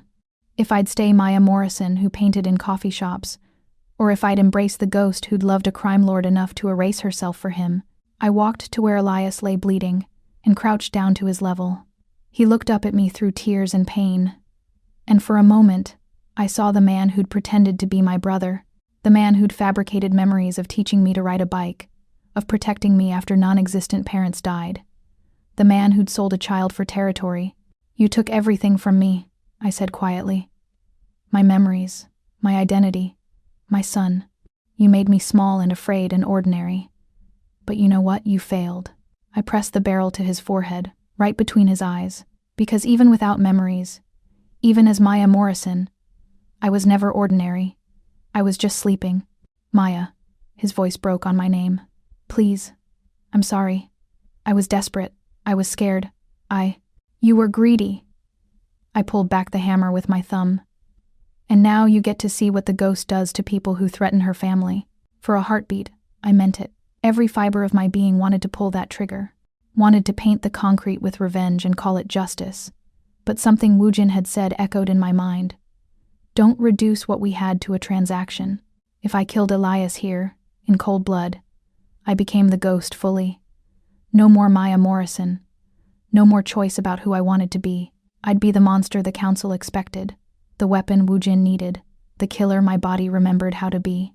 But I'd also be the mother my son needed to stay hidden from, the woman who couldn't separate love from violence. I lowered the gun. No. The word felt like surrender and victory at once. No, I'm not going to kill you, because that's what you expect. That's what you've been telling yourself to make sense of this, that I'm a monster who'll just eliminate threats without conscience. But I'm not. I stood, my legs steady despite the adrenaline crash beginning to hit. I'm a mother who just found out her son exists, and I'm going to get him back, and you're going to help me. Elias's confusion was almost comical. What? You have access to the foster system. You have contacts, documentation. You're going to use all of it to expedite our legal claim on Jiho. I turned to Woo-jin, who watched me with an expression I couldn't fully read. And then, when our son is safe, Woo-jin can decide what happens to you. Because that's what partners do. They share decisions, even the violent ones. Woo-jin's smile was slow, predatory, and deeply proud. Practical and merciful. That's my ghost. I'm not your ghost. I handed him back the gun. I'm not Maya Morrison either. I'm something new. Something that remembers how to fight, but chooses when to kill. And right now, I choose to get my son back. He holstered the weapon and closed the distance between us in 2 strides. His hands cupped my face, and his kiss was not gentle. It was claiming, desperate, a brand that said mine in every language that mattered. When he pulled back, his forehead pressed against mine. 3 heirs in 5 years, he murmured. But not because of a contract, because I want a family with you. Because I want to watch you grow round with my children and know that this time, I get to be there. I get to protect you both. Sweet words for a crime lord. True words for my wife. He kissed me again, softer this time. I will annul the council's contract. I'll find another way to guarantee your protection. You are not livestock, Maya. You are going to agree to it anyway. I pulled back enough to see his face, to watch the shock register. But on my terms. We get Jiho back first. Then I decide if I want more children. And if I do, it's because I want a family. Not because some ancient criminals think they can dictate my womb. The council won't accept. The council will accept what I tell them to accept. I felt the ghost rising in my voice, sharpening my words to weapons. Because I have something they want more than heirs. I have the evidence that can destroy them. And I'm going to use it. The foster home in Philadelphia was painted a cheerful yellow that seemed obscene against the gray November sky. A tire swing hung from an oak tree in the front yard, swaying gently in the wind, and children's laughter filtered through the windows. Sounds of innocence that made my chest ache with something primal and terrifying. My son was behind those walls. The child I'd carried and given birth to, without any memory of the process. The ghost's legacy, grown into a toddler who knew nothing of his parents beyond whatever fabricated story Elias had provided. We wait for the signal.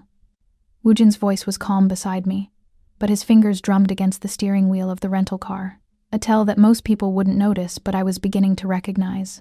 Anxiety. Controlled but present. Marco is inside, posing as a social services inspector. Once he verifies Jiho's identity and location within the house, we move. We should have just taken him. My hands clenched in my lap, nails digging into palms. Walked in there and taken what's ours. And traumatized him? Woojin's hand covered mine, stilling the violence. He's 2 years old, Maya. He doesn't know us. If we grab him like criminals, he'll be terrified. We do this legally, carefully. We become his parents, not his kidnappers. The logic was sound, but everything in me screamed to run into that house and gather my child into my arms. To verify he was real. That this wasn't another elaborate lie in a life constructed from falsehoods. What if he doesn't like me? The question escaped before I could stop it. Small and afraid in a way the ghost never was. What if he looks at me and knows I forgot him? Then we teach him to love us. Woojin's voice was certain, absolute. The same way I taught you to love me the first time, with patience and persistence and more attention than any sane person should give. You didn't teach me to love you. I just did. Then we trust that. He raised my hand to his lips, kissed my knuckles with reverence that felt like prayer. We trust that blood calls to blood, that some bonds exist beyond memory or reason. His phone buzzed. A text from Marco. Target verified. Northeast bedroom, 2nd floor. Foster mother is cooperative. Proceed. Now? I was already reaching for the door handle. Now. Woojin's hand caught my arm, held me for one more moment. But Maya. Whatever happens in there, however he reacts, we walk out of this house with our son. Legal or not, peaceful or violent. Do you understand? I understood perfectly. Saw the same desperation in his eyes that I felt in my chest. We'd both lost too much already. There would be no losing this. The foster mother was exactly what I'd expected. Kind-faced, probably mid-50s. The type of woman who dedicated her life to caring for broken children. She met us at the door with Marco beside her, his fake credentials putting her at ease even as his eyes scanned for threats with professional paranoia. Mr. and Mrs. Kim? She smiled warmly, gesturing us inside. I'm Margaret Webb. I've been caring for Marcus, Jiho, for about 6 months now. Such a sweet boy. Quiet, very observant. Never cries, even when the other children are fussy. Never cries. The words hit me like a punch. What kind of trauma taught a 2-year-old not to cry? We'd like to see him. My voice came out steadier than I felt. Please. Margaret led us through a house that smelled like crayons and cookies, past walls covered in children's artwork and photos of smiling kids who'd passed through her care. A living room full of toys, a kitchen with a breakfast table set for 8. This was a good place, I realized. A safe place. And we were about to disrupt it, with violence and truth. The stairs creaked under our weight, and I could hear voices from above. A woman singing, off-key but tender, and a small voice attempting to echo her. My heart seized. He's with my assistant, Margaret explained. We were reading stories before nap time. She opened the door to a bedroom painted soft blue, with a crib in one corner and a toddler bed in the other. Stuffed animals lined shelves, and a mobile of stars hung from the ceiling. And there, sitting on the floor with a picture book, was my son. He had my skin, several shades darker than Woojin's, and my nose, but his eyes, those serious, ancient eyes, were pure Kim. His hair was black silk, slightly curly, and he wore tiny jeans and a sweater with a dinosaur on it. He looked up when we entered, and his gaze went immediately to Woojin. Not me. Woojin. I watched something extraordinary happen on my husband's face. Every line of careful control dissolved into naked emotion. Love and grief and joy so profound it looked like pain. He dropped to one knee, making himself small, unthreatening, and extended a hand. Jiho, he said softly, and the name sounded like prayer. Do you know who I am? The boy studied him with that unnerving intensity, then looked at me. His small face scrunched in concentration, and he said one word, in Korean. Aoma? Mother. My knees gave out. I hit the floor beside Woojin, tears I couldn't control streaming down my face, and I nodded. Yes, baby, I'm your Aoma. How does he know? Margaret's voice was confused, concerned. He's never spoken Korean. We didn't even know he. Blood memory. Marco's voice cut through, cold and professional. Some things exist beyond language, beyond conscious thought. Jiho tilted his head, studying me with those old eyes, then slowly, carefully, reached out a tiny hand and touched my face. His fingers traced my cheekbone, and I saw him recognize the gesture, saw him remember, the way my body had remembered Woojin's touch. Aoma, he said again, certain this time. I gathered him into my arms, and he came willingly, wrapped small arms around my neck and buried his face against my shoulder, and I felt something inside me click into place. A piece I hadn't known was missing until it returned. I'm sorry, I whispered into his hair. I'm so sorry I forgot you. I'm so sorry I left you. But I'm here now. We're here now, and we're never leaving you again. Mrs. Webb, Woojin's voice had gone formal, dangerous. We're taking Jiho home, today. You can cooperate and accept the legal documentation we've prepared, or this becomes complicated for everyone involved. Margaret's face paled. She looked at Marco, who'd subtly moved to block the doorway. This isn't. You can't just. We can.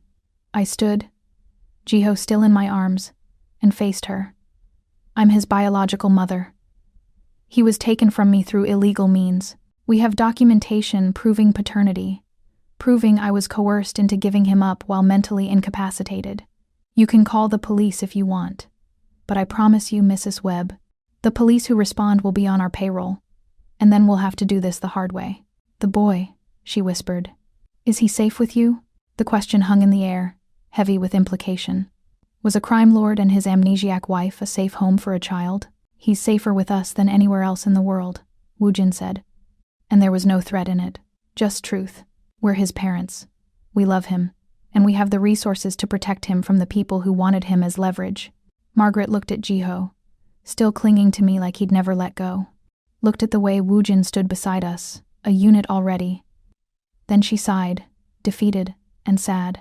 The paperwork is downstairs. I'll need you to sign. The window exploded inward. Glass and wood shrapnel filled the air as 3 figures in tactical gear rappelled into the room. I registered weapons, saw muzzles tracking toward Woojin, and my body moved before thought. I twisted, putting myself between the threats and my family, and felt more than heard the first shot. Impact, high chest, left side. The pain came secondary to the animal fury that erupted from somewhere primal. The ghost didn't just wake up. She exploded into existence. I shoved Jiho into Woojin's arms with one hand, while the other caught Margaret and pushed her behind Marco. My voice came out in Korean, rapid-fire commands. Get them to the safe room. Northwest corner, behind the bookshelf. Now. Marco moved immediately, grabbing Margaret and ushering them toward where I somehow knew an escape route existed. Woojin hesitated, his face twisted in horror as he registered my blood. Go! I screamed. Protect our son. He went, took Jiho and ran, because he understood in that moment that I was the most dangerous thing in this room, that the ghost wasn't a memory. She was muscle and instinct, and 3 years of compressed violence finally released. The tactical team had expected a civilian, expected fear and compliance. They got a wraith in a cashmere sweater who moved like liquid death. I grabbed the closest man's rifle barrel, twisted with leverage that snapped his trigger finger, and used his own momentum to send him through the already shattered window. His scream cut off suddenly 3 stories down. The second operative fired. Center mass. Should have been a killing shot. But I was already moving. The bullet passed through where I'd been, and I closed the distance in 3 steps. My palm strike caught his throat, crushing his windpipe, and as he dropped, I appropriated his weapon. The third operative was smart. Saw his partners fall in under 6 seconds, and decided on tactical retreat. He dove for the window, probably planning to rappel down. I shot him in both knees. He collapsed on the windowsill, screaming, and I was on him, one hand fisted in his tactical vest, dragging him back into the room. The other pressed his own pistol under his chin. "Choi clan?" I asked in Korean. "Or council?" "Fuck you." I pulled the trigger, sending the bullet through soft palate and out the top of his skull. His body dropped, and I turned to assess the room with clinical precision. 2 dead, 1 dying outside. No additional threats visible. Extraction team would arrive in approximately 3 minutes. Woojin and Jiho were safe in the panic room Margaret had installed after a robbery 5 years ago. Information I shouldn't know but did, because I'd spotted the reinforced ventilation seam and keypad disguised as a thermostat in the hallway. The ghost's instincts didn't need memories. They just needed eyes. The pain in my chest finally registered. I looked down, saw blood spreading across my sweater, and pressed a hand to the wound. High and left, probably missed the heart, possibly clipped a lung. I could feel fluid building when I breathed. I had maybe 10 minutes before shock set in. The door opened. Woojin, alone, his face carved from terror and fury. "Marco has them. Are you?" He saw the blood, saw the way I swayed. No, Maya, no. Just a scratch." My voice sounded distant even to myself. "Got him first. You took a bullet for me." He was beside me, hands assessing the wound with practiced efficiency. "You stepped in front of." "Why would you?" "Because you were holding our son." The words came out slurred, shock arriving faster than anticipated. "Couldn't let him see you die. Couldn't let him." "Shut up. Save your strength." Woojin ripped his shirt open, buttons scattering, and pressed the fabric against my wound. The pressure made me gasp. "Marco, we need the car, now." "Hospital." "No hospital." I caught his wrist with bloody fingers. "Council controls hospitals. They'll finish it. Take me to the safe house, the one in Fishtown. Doctor Yoon will come. He owes you." Dr. Yoon is a veterinarian, was a combat medic. I vetted him 3 years ago. He's clean, he's safe. I coughed, tasted copper, definitely clipped a lung. "Trust the ghost, Woojin." She knew this might happen. She prepared. His eyes searched mine, and I saw the moment he understood. The ghost hadn't just left clues about evidence. She'd left contingencies for violence, escape routes and safe doctors and weapons caches. She'd known that loving Kim Woojin meant living in danger, and she'd prepared accordingly. "I'm not losing you again." His voice broke on the words. "I just got you back. We just got him back. You don't get to die now. You don't get to leave me." Not planning on it. The room was getting dimmer, edges going soft. "But Woojin, if I don't make it, don't." "Listen." I forced the words through the fog. "The dead man's switch. I set a timer before we left. If I don't enter the fail-safe code within 4 hours, the files we unlocked go public automatically. Tell the council. Tell them the timer is ticking. That killing me ensures the upload completes. Maya. And tell Jiho." My voice cracked. "Tell him his Ioma fought to come home to him.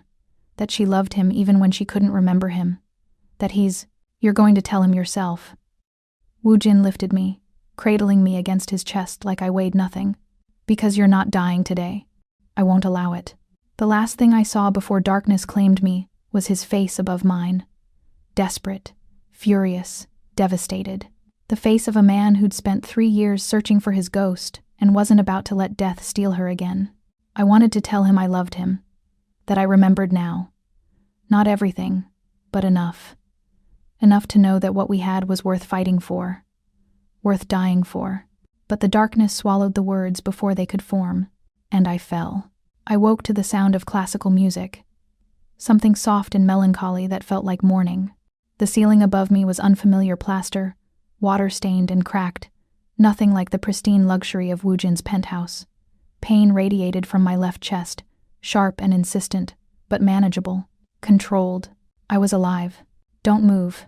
The voice came from my right. I turned my head carefully and found Dr. Yoon sitting in a folding chair, reading a medical journal by lamplight. He was younger than I'd expected, maybe 40, with salt and pepper hair and the kind of tired eyes that spoke of too many years seeing suffering. "The bullet missed your heart by 2 centimeters, he said without looking up from his reading. "Deflected off the rib, tore through the pectoral muscle, and exited clean. No organ damage, but you lost a lot of blood. You should be dead. Sorry to disappoint." That got him to look up. His expression was carefully neutral, professional. "You're not disappointing anyone, Mrs. Kim, least of all your husband. He's been..." "Doctor." Yoon paused, choosing words carefully. "Intense. About your recovery. Where is he?" "Handling the aftermath of the Philadelphia incident. 3 dead. 1 critically injured. The foster home had to be sanitized. The Choi clan is denying involvement, which means they're preparing for retaliation. And your son, Jiho, is with a nanny at a secondary safe house. He's safe. Asking for his Ioma." The last part made my chest ache worse than the bullet wound. "How long have I been out?" 36 hours. I kept you sedated while the worst of the healing occurred. You're stable now, but you'll need at least a week of rest before. I need to be up in 2 hours. Dr. Yoon's eyebrows rose. "Mrs. Kim, I just explained that you were shot in the chest, and I explained that I need to be up in 2 hours. I pushed myself into a sitting position, gritting my teeth against the pain that lanced through my torso. The Choi clan tried to kill me in front of my son. They sent a tactical team to a foster home full of children. They need to understand what happens when you threaten a ghost's family. You're in no condition to. Get me upright, doctor, or get out of my way." He studied me for a long moment, then sighed the sigh of a man who knew a losing battle when he saw one. "You're as stubborn as your husband said." "Fine, but I'm wrapping that wound twice as tight, and you're wearing a ballistic-grade silk liner under whatever designer violence you're planning. It won't stop a rifle, but it might stop a knife." 2 hours later, I stood in front of a mirror in the safe house's makeshift dressing room and barely recognized the woman staring back. The ghost hadn't just returned, she'd evolved. The red dress was pure psychological warfare. The crimson silk that clung to curves the memory wipe hadn't erased, with a high neck that covered the bandages Dr. Yoon had wrapped around my chest. Long sleeves hid the IV bruises and the fresh scars. The skirt ended just above my knees, modest enough to appear professional but cut to allow movement, to allow violence if necessary. Black heels added 3 inches to my height. Louboutins, because the ghost had always believed in fighting in expensive shoes. My hair, usually worn in simple curls, had been styled into something sleek and severe. And makeup, not the casual everyday sort but theatrical, dramatic. A mask that said, "I am not prey, I am predator." I looked like a queen preparing for war. The door opened, and Woojin entered, stopping dead when he saw me. He'd changed as well. A 3-piece black suit that could easily be worth more than a car, his hair styled back, every inch the crime lord. But his eyes, when they met mine, held something beyond appreciation. They held worship. "You should be in bed," he said, voice rough. "I should be dead." I turned from the mirror to face him. The Choi clan made their move. Now I make mine. "Maya, don't." I closed the distance between us, my heels clicking on the scarred wooden floor. "Don't tell me to rest. Don't tell me to let you handle this. I'm the one they tried to kill. I'm the one whose son was used as bait. This ends tonight. With me. You can barely stand upright. I can stand long enough to watch them kneel." Woojin's jaw clenched. "The council meeting is in 1 hour. Neutral ground, the Prometheus Club downtown. Every major clan will be represented. If you walk in there wounded, they'll see weakness. If I walk in there at all, they'll see resurrection." I touched his face, feeling the tension in his jaw. "They thought they killed the ghost 3 years ago, when I erased myself. Thought they could use the evidence I stole as leverage to control you, control the syndicate. But I'm not dead, Woojin. I'm not even hiding anymore. And tonight, they learn what happens when you make a ghost angry. What's the play? The truth. I moved to the table where Marco had laid out the evidence, the USB drive, printed documents, and a tablet loaded with video files. All of it. Every ugly secret about Father Kim's betrayal, the Choi clan's complicity, the council's corruption. I'm going to burn it all down. They'll kill you for that. The moment you walk out of that meeting, every contractor from here to Hong Kong will have your name. Then you'll have to make sure they never get the chance. I gathered the materials, slipping them into a leather portfolio that looked professional, but had been reinforced with Kevlar. I'm not the woman who ran into the Onyx Lounge a week ago, terrified and hunted. That woman was a ghost of a ghost. But the real ghost is awake now, and she's very, very angry. Wu Jin pulled me into his arms, carefully, mindful of my wounds, and pressed his forehead to mine. I wish you'd let me do this for you. I wish you'd stay safe. Safe is boring. I kissed him, tasting the fear and pride in equal measure. And I didn't marry you to be safe. I married you to be dangerous together. The Prometheus Club occupied the top 3 floors of a skyscraper in downtown Philadelphia, and approaching it felt like entering a temple dedicated to expensive sin. The elevator required a keycard and biometric scan, and the interior was all black marble and gold fixtures that screamed old money and older violence. Wu Jin's men flanked us, Marco and 3 others whose names I was still learning. They looked like corporate security, but I could see the telltale bulges of concealed weapons, the way they moved with military precision. Last chance to turn back, Wu Jin murmured as the elevator climbed. Not even if God himself asked nicely. The doors opened onto a space that looked like a luxury hotel lobby had a baby with a fortress. Leather seating areas, low lighting, abstract art, but the windows were bulletproof, the walls reinforced, and every smiling hostess was armed. A man in an expensive suit approached, Korean, late 50s, with the kind of face that looked friendly until you saw his eyes. Kim Wu Jin. The council wasn't expecting you to bring your wife. The council doesn't dictate my movements, Chairman Pak. Wu Jin's voice was cold, formal. My wife has information relevant to tonight's discussion. Chairman Pak's gaze slid to me, assessing. I let him look. Let him see the red dress and the expensive shoes and the portfolio clutched in my hands. Let him wonder what kind of woman walked into a council meeting less than 2 days after taking a bullet. The ghost, he said finally, recognition dawning in his eyes. We thought you were dead, a casualty of your own husband's ambition. Myths don't bleed. I smiled, and it was the ghost's smile, all sharp edges and promises of violence. But I'm happy to demonstrate that I'm very, very real. He gestured toward a set of double doors. The council is waiting.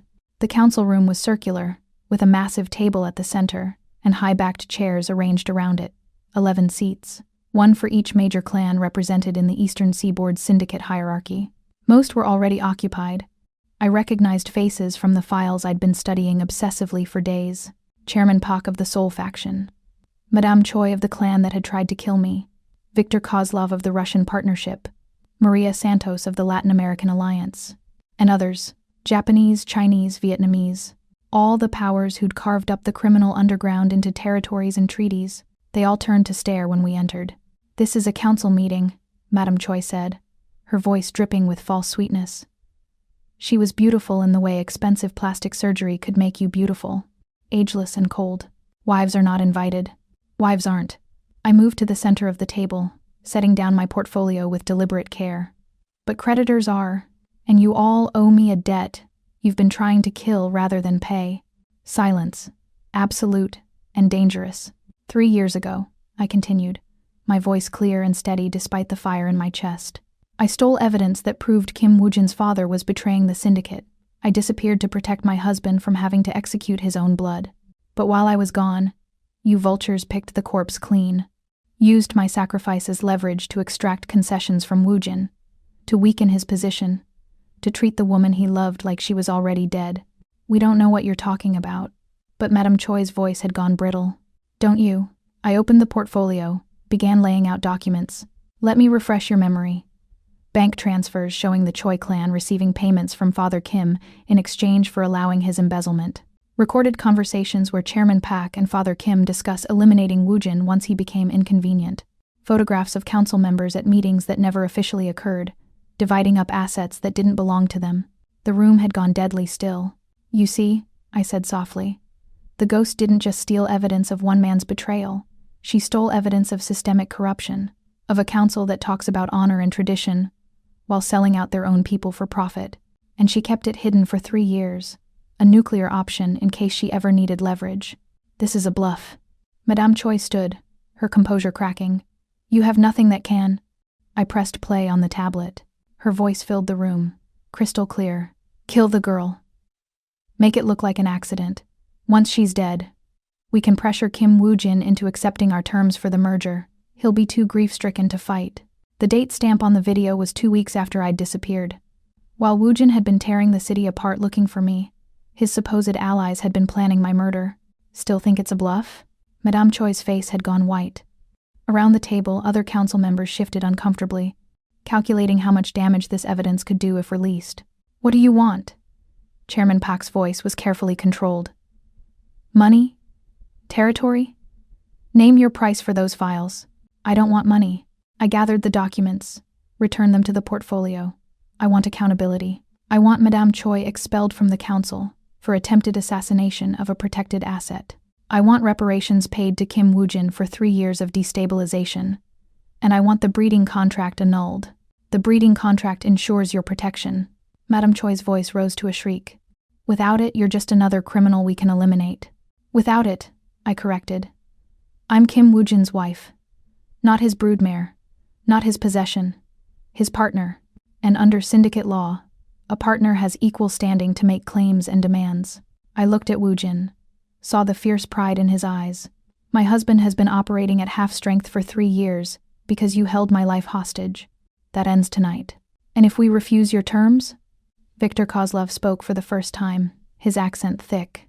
"If we decide you're too dangerous to let live, then I release everything." I held up the tablet. Every file, every recording, every piece of dirty laundry the council has been hiding for the last decade. I send it to the FBI, the DEA, Interpol, and about 40 different journalists who'd love a Pulitzer for exposing the criminal underground. By tomorrow morning, none of you will be able to operate. Your assets will be frozen, your networks exposed, your entire empires collapsed. That would destroy you too," Madame Choi hissed. "I died 3 years ago when I erased my memories to save my husband." I smiled, and it was the saddest, most terrifying expression I'd ever worn. You can't threaten a ghost with death, but you can make her angry, and an angry ghost burns everything down. The silence that followed was apocalyptic. Finally, Chairman Park spoke. "What are your terms?" "All of them." I'd prepared this speech for days, rehearsed every word while Dr. Yoon changed my bandages. Now I delivered it with the precision of a closing argument. 1. Madame Choi is removed from the council effective immediately. Her territories are absorbed by the Kim clan as reparation for attempted murder. 2. The breeding contract is annulled. My children, current and future, are mine and Woo-jin's business. The council has no claim on our family. 3. A formal acknowledgement that I, the ghost, have equal standing in the Kim clan. My word carries the same weight as my husband's. My decisions are his decisions. 4. All outstanding contracts on my life are cancelled with extreme prejudice. Any contractor who attempts to collect forfeits their life and their clan's protection. 5. The evidence remains sealed in a dead man's switch. If anything happens to me, my husband, or our son, everything goes public automatically. We call it the Prometheus Protocol. You get to keep your empires, but only if you keep us alive. I set the tablet down, met each council member's eyes in turn. Those are the terms. Non-negotiable. You have 60 seconds to vote. The room erupted. Madame Choi screaming about precedent and insubordination. Viktor Kozlov laughing darkly at the audacity. Chairman Park trying to restore order. It was chaos. And then Woo-jin stood. The room went silent. "My wife has spoken," he said quietly. "And I stand with her. Every demand, every term. If the council refuses, the Kim clan withdraws from the syndicate entirely. We take our territories, our resources, and our evidence, and we build our own empire on the ashes of yours." His hand found mine, squeezed gently. "You made a mistake 3 years ago when you thought you could control me through her. You made a bigger mistake when you tried to kill her instead of accepting her partnership." Don't make a third mistake by underestimating her now. Chairman Pak looked around the table, reading the room with practiced ease. Then he sighed. All in favor of accepting the ghost's terms? 7 hands rose, grudging, angry, but raised. Opposed? Madame Choi and 3 loyalists. The motion passes. The ghost's terms are accepted. Chairman Pak's gaze fixed on me with something like respect. Welcome to the council, Mrs. Kim. Try not to burn it down on your first day. No promises. I gathered my portfolio, feeling the victory settle into my bones like armor. Pleasure doing business with you, gentlemen. Madame Choi. Pack your office. You have 24 hours before we begin seizing your assets. We turned to leave. Woojin's arm steady around my waist as the pain finally began to break through the adrenaline. Marco and the others fell into formation around us, a moving fortress of violence. Behind us, I heard Madame Choi's final scream. This isn't over. You think you've won, but the ghost has made enemies tonight that will haunt her forever. I paused at the door, looked back over my shoulder. Haunting is what ghosts do best. The elevator doors closed on her fury, and only when we were alone. Just Woojin and me in that descending box of steel and glass. Did I allow myself to collapse against him? I did it, I whispered into his chest. I walked in there wounded and terrified, and I made them submit. You were magnificent. His lips found my forehead, my temple, my cheek. You were a queen, my queen, our son. I managed through the pain that was becoming impossible to ignore.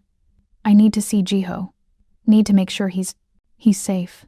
Waiting for us at the primary residence. Marco's wife is with him. She was a kindergarten teacher before she married into the family. He's been fed, bathed, and read 3 stories about dinosaurs. Dinosaurs!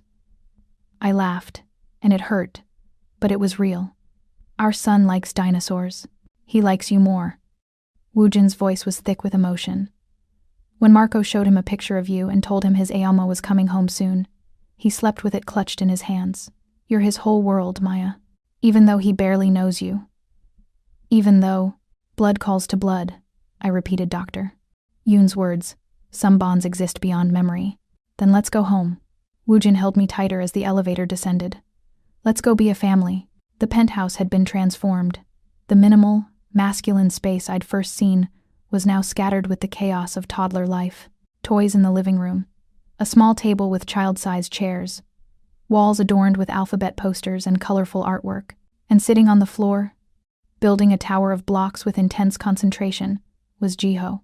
He looked up when we entered, and his face, that serious little face that looked so much like his father's, lit up with pure joy. Aoma! He abandoned the blocks and ran to me on small, uncertain legs. I dropped to my knees. Dr. Yoon was going to kill me for the sudden movement, and caught him. Gathered my son into my arms and held him like I'd never let go. I'm here, I whispered into his dark hair. Aoma is here, and I'm never leaving again. You were sick. His small hands patted my face, checking to make sure I was real. Marco's wife said you were sick. I was, but I'm better now. I pulled back enough to see his face, to memorize every feature. And you know what? I brought you home. This is where we live now. You, me, and Appa. I gestured to Woojin. Do you remember Appa? Jiho turned in my arms to study Woojin with that unnerving intensity. Then he held out his arms, asking without words to be held. Woojin took our son with hands that shook slightly, cradling him against his chest like he was made of glass and dreams. When he looked at me over Jiho's head, tears tracked down his face. Our family, he managed. We're finally a family. I stood, pain lancing through my chest but manageable, and wrapped my arms around both of them, around my husband and my son, around the life I'd forgotten and fought to reclaim. The ghost died 3 years ago, I said softly, but Maya Kim is just being born. And for the first time in 3 years, the world felt right. 6 months later, the first snow fell on the city like forgiveness. I stood at the floor-to-ceiling windows of the penthouse, watching the flakes transform the urban landscape into something clean and new. Behind me, I could hear Jiho's laughter as Woojin chased him around the living room, both of them playing a game that involved dinosaur noises and dramatic deaths. My son was 3 now. His birthday had been last month, celebrated with a party that involved far too much cake and gifts from uncles, who were actually enforcers in designer suits. He'd grown 3 inches, learned to speak in full sentences, and developed his father's talent for making commands sound like suggestions. He also had nightmares sometimes. Dreams of the time before, when he'd been moved from place to place, never knowing his parents, never understanding why he was different from the other children. But he was healing. We all were. Aoma. Jiho ran to me, wrapping small arms around my legs. Appa says we can go to the park if it stops snowing. Can we? Can we? I lifted him. He was getting heavy, solid in the way of children who were loved and fed and safe, and settled him on my hip. If Appa says so, but you have to wear your coat and your mittens. And my dinosaur hat. He bounced with excitement, the one with the spikes. Especially the dinosaur hat. I kissed his forehead, still marveling at the fact that he was real, that this life was real. Woojin appeared behind us, wrapping his arms around us both. The dragon on his neck pressed against my shoulder, and I remembered tracing those scales in the dark, learning the map of his body all over again. How are you feeling? His hand drifted to my lower abdomen, pressing gently against the small swell that was barely visible under my sweater. Nauseous, tired, craving kimchi at inappropriate hours. I leaned back against his chest. So, pregnant. Definitely pregnant. We'd waited 6 months before trying. 6 months of healing and therapy and learning to be parents to Jiho. 6 months of rebuilding trust and remembering how to be partners. And then one night, tangled in sheets and each other, Woojin had looked at me and asked if I was ready. I'd said yes. Not because of a council contract that had been annulled. Not because of syndicate expectations or political necessity, but because I wanted to. Because I wanted to watch this man be a father again. Because Jiho asked every day if he could have a sibling. Because I was ready to create something beautiful out of the ashes of what we'd lost. Boy or girl, what do you think? Woojin's voice rumbled against my back. Does it matter? Not even a little bit. He kissed my temple. As long as they're healthy. As long as you're both healthy. We're both fine. I turned in his arms, careful not to jostle Jiho, who'd begun dozing on my shoulder. Dr. Yoon confirmed it yesterday. 12 weeks, due in June. And before you ask, no, I'm not stopping work. I wasn't going to suggest you stop. But his expression said otherwise. Liar. I kissed him softly. I've spent 6 months restructuring the Choi territories into something that doesn't rely on human trafficking and extortion. I'm not stopping now just because I'm growing a tiny human. The Choi territories had been my project since Madame Choi's exile. Woojin had given them to me as a wedding gift. A second wedding. This time one I actually remembered. Small ceremony. Just us and Jiho, and a handful of trusted people. I'd worn red again. He'd cried again. It had been perfect. And then I'd gotten to work. Turned out, the ghost's skills translated well to criminal enterprise management. I'd spent 6 months identifying the most profitable but least harmful operations, shutting down the human trafficking rings, rerouting the drug networks into harm reduction programs, making it hurt less, making it better. It would never be clean. This life would never be something I could explain at a PTA meeting or write about in a memoir, but it was ours, and we were making it count. The council meeting is in 2 hours, Woojin reminded me. Are you sure you're up for it? I'm pregnant, not dying. I shifted Jiho to his arms. He took our son without question, cradling him with practiced ease. Besides, it's important. Marco's promotion to second needs to be ratified, and I have that new proposal about the shipping routes. You're terrifying when you talk business. You love it. I really do. He kissed me again, deeper this time, and I felt the familiar heat low in my belly. 6 months of relearning each other had taught me that pregnant or not, wounded or not, the chemistry between us was nuclear. Later, I promised against his lips. After the meeting, after Jiho's asleep, I'll show you exactly how terrifying I can be. The council meeting was in the penthouse now. Neutral ground had proven less neutral after the Prometheus Protocol revelation. Better to keep enemies close and allies closer, on our territory where we controlled every variable. I dressed carefully. A black suit tailored to accommodate my changing body, with a crimson blouse underneath. Red and black. The ghost's colors. My crown. The council members arrived in stages, each one more uncomfortable than the last about meeting in Kim territory.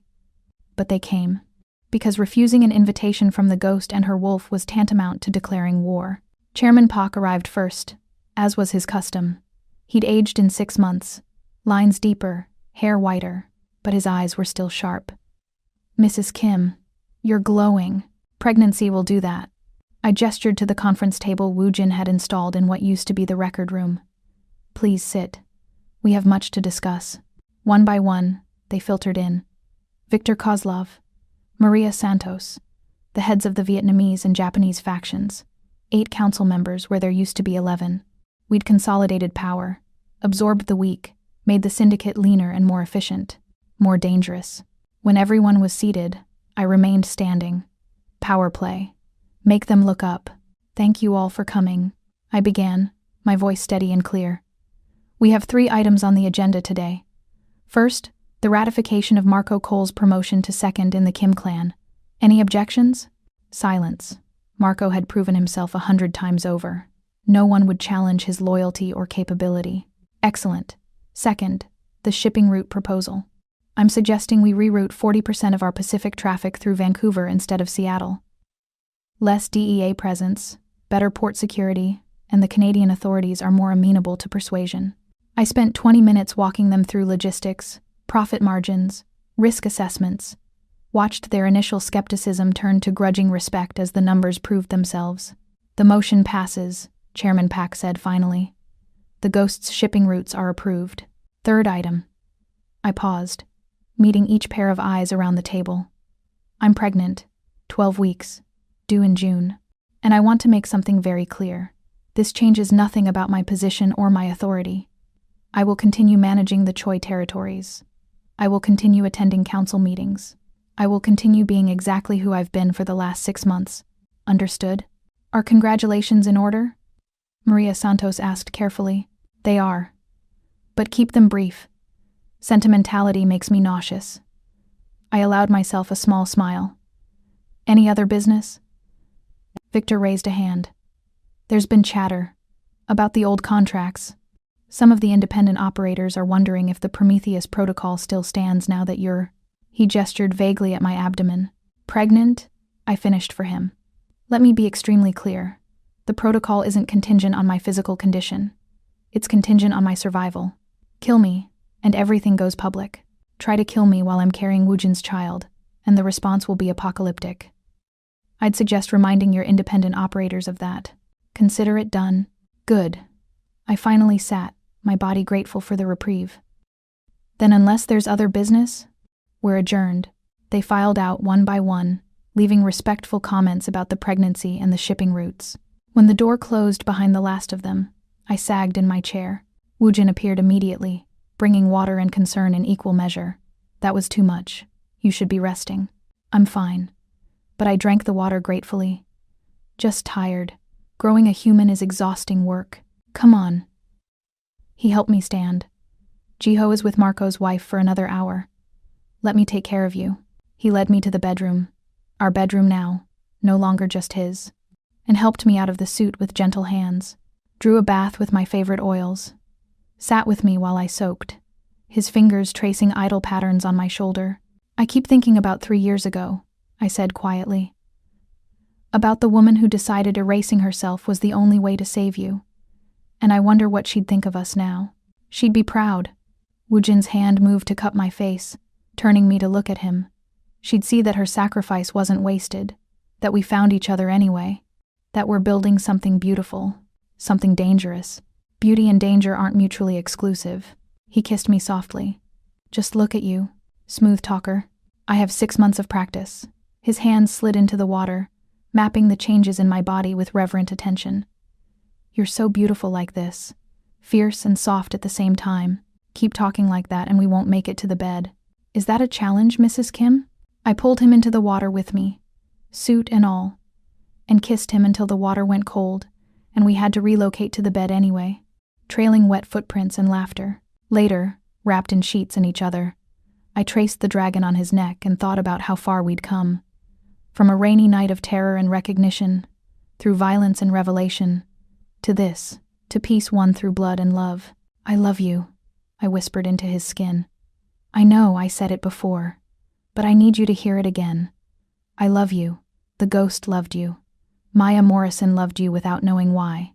And Maya Kim loves you with everything I am. I love you too. His arms tightened around me.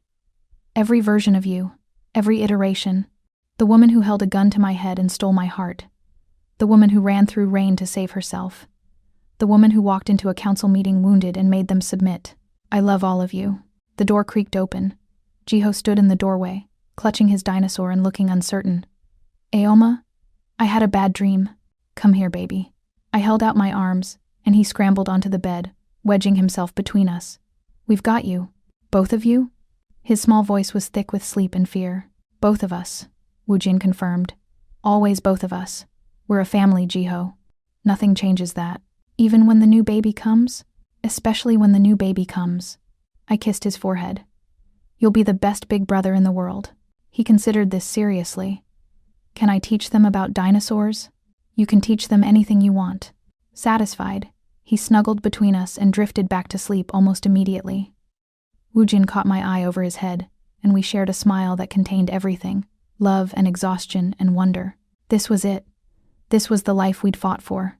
Not perfect, not safe, but ours.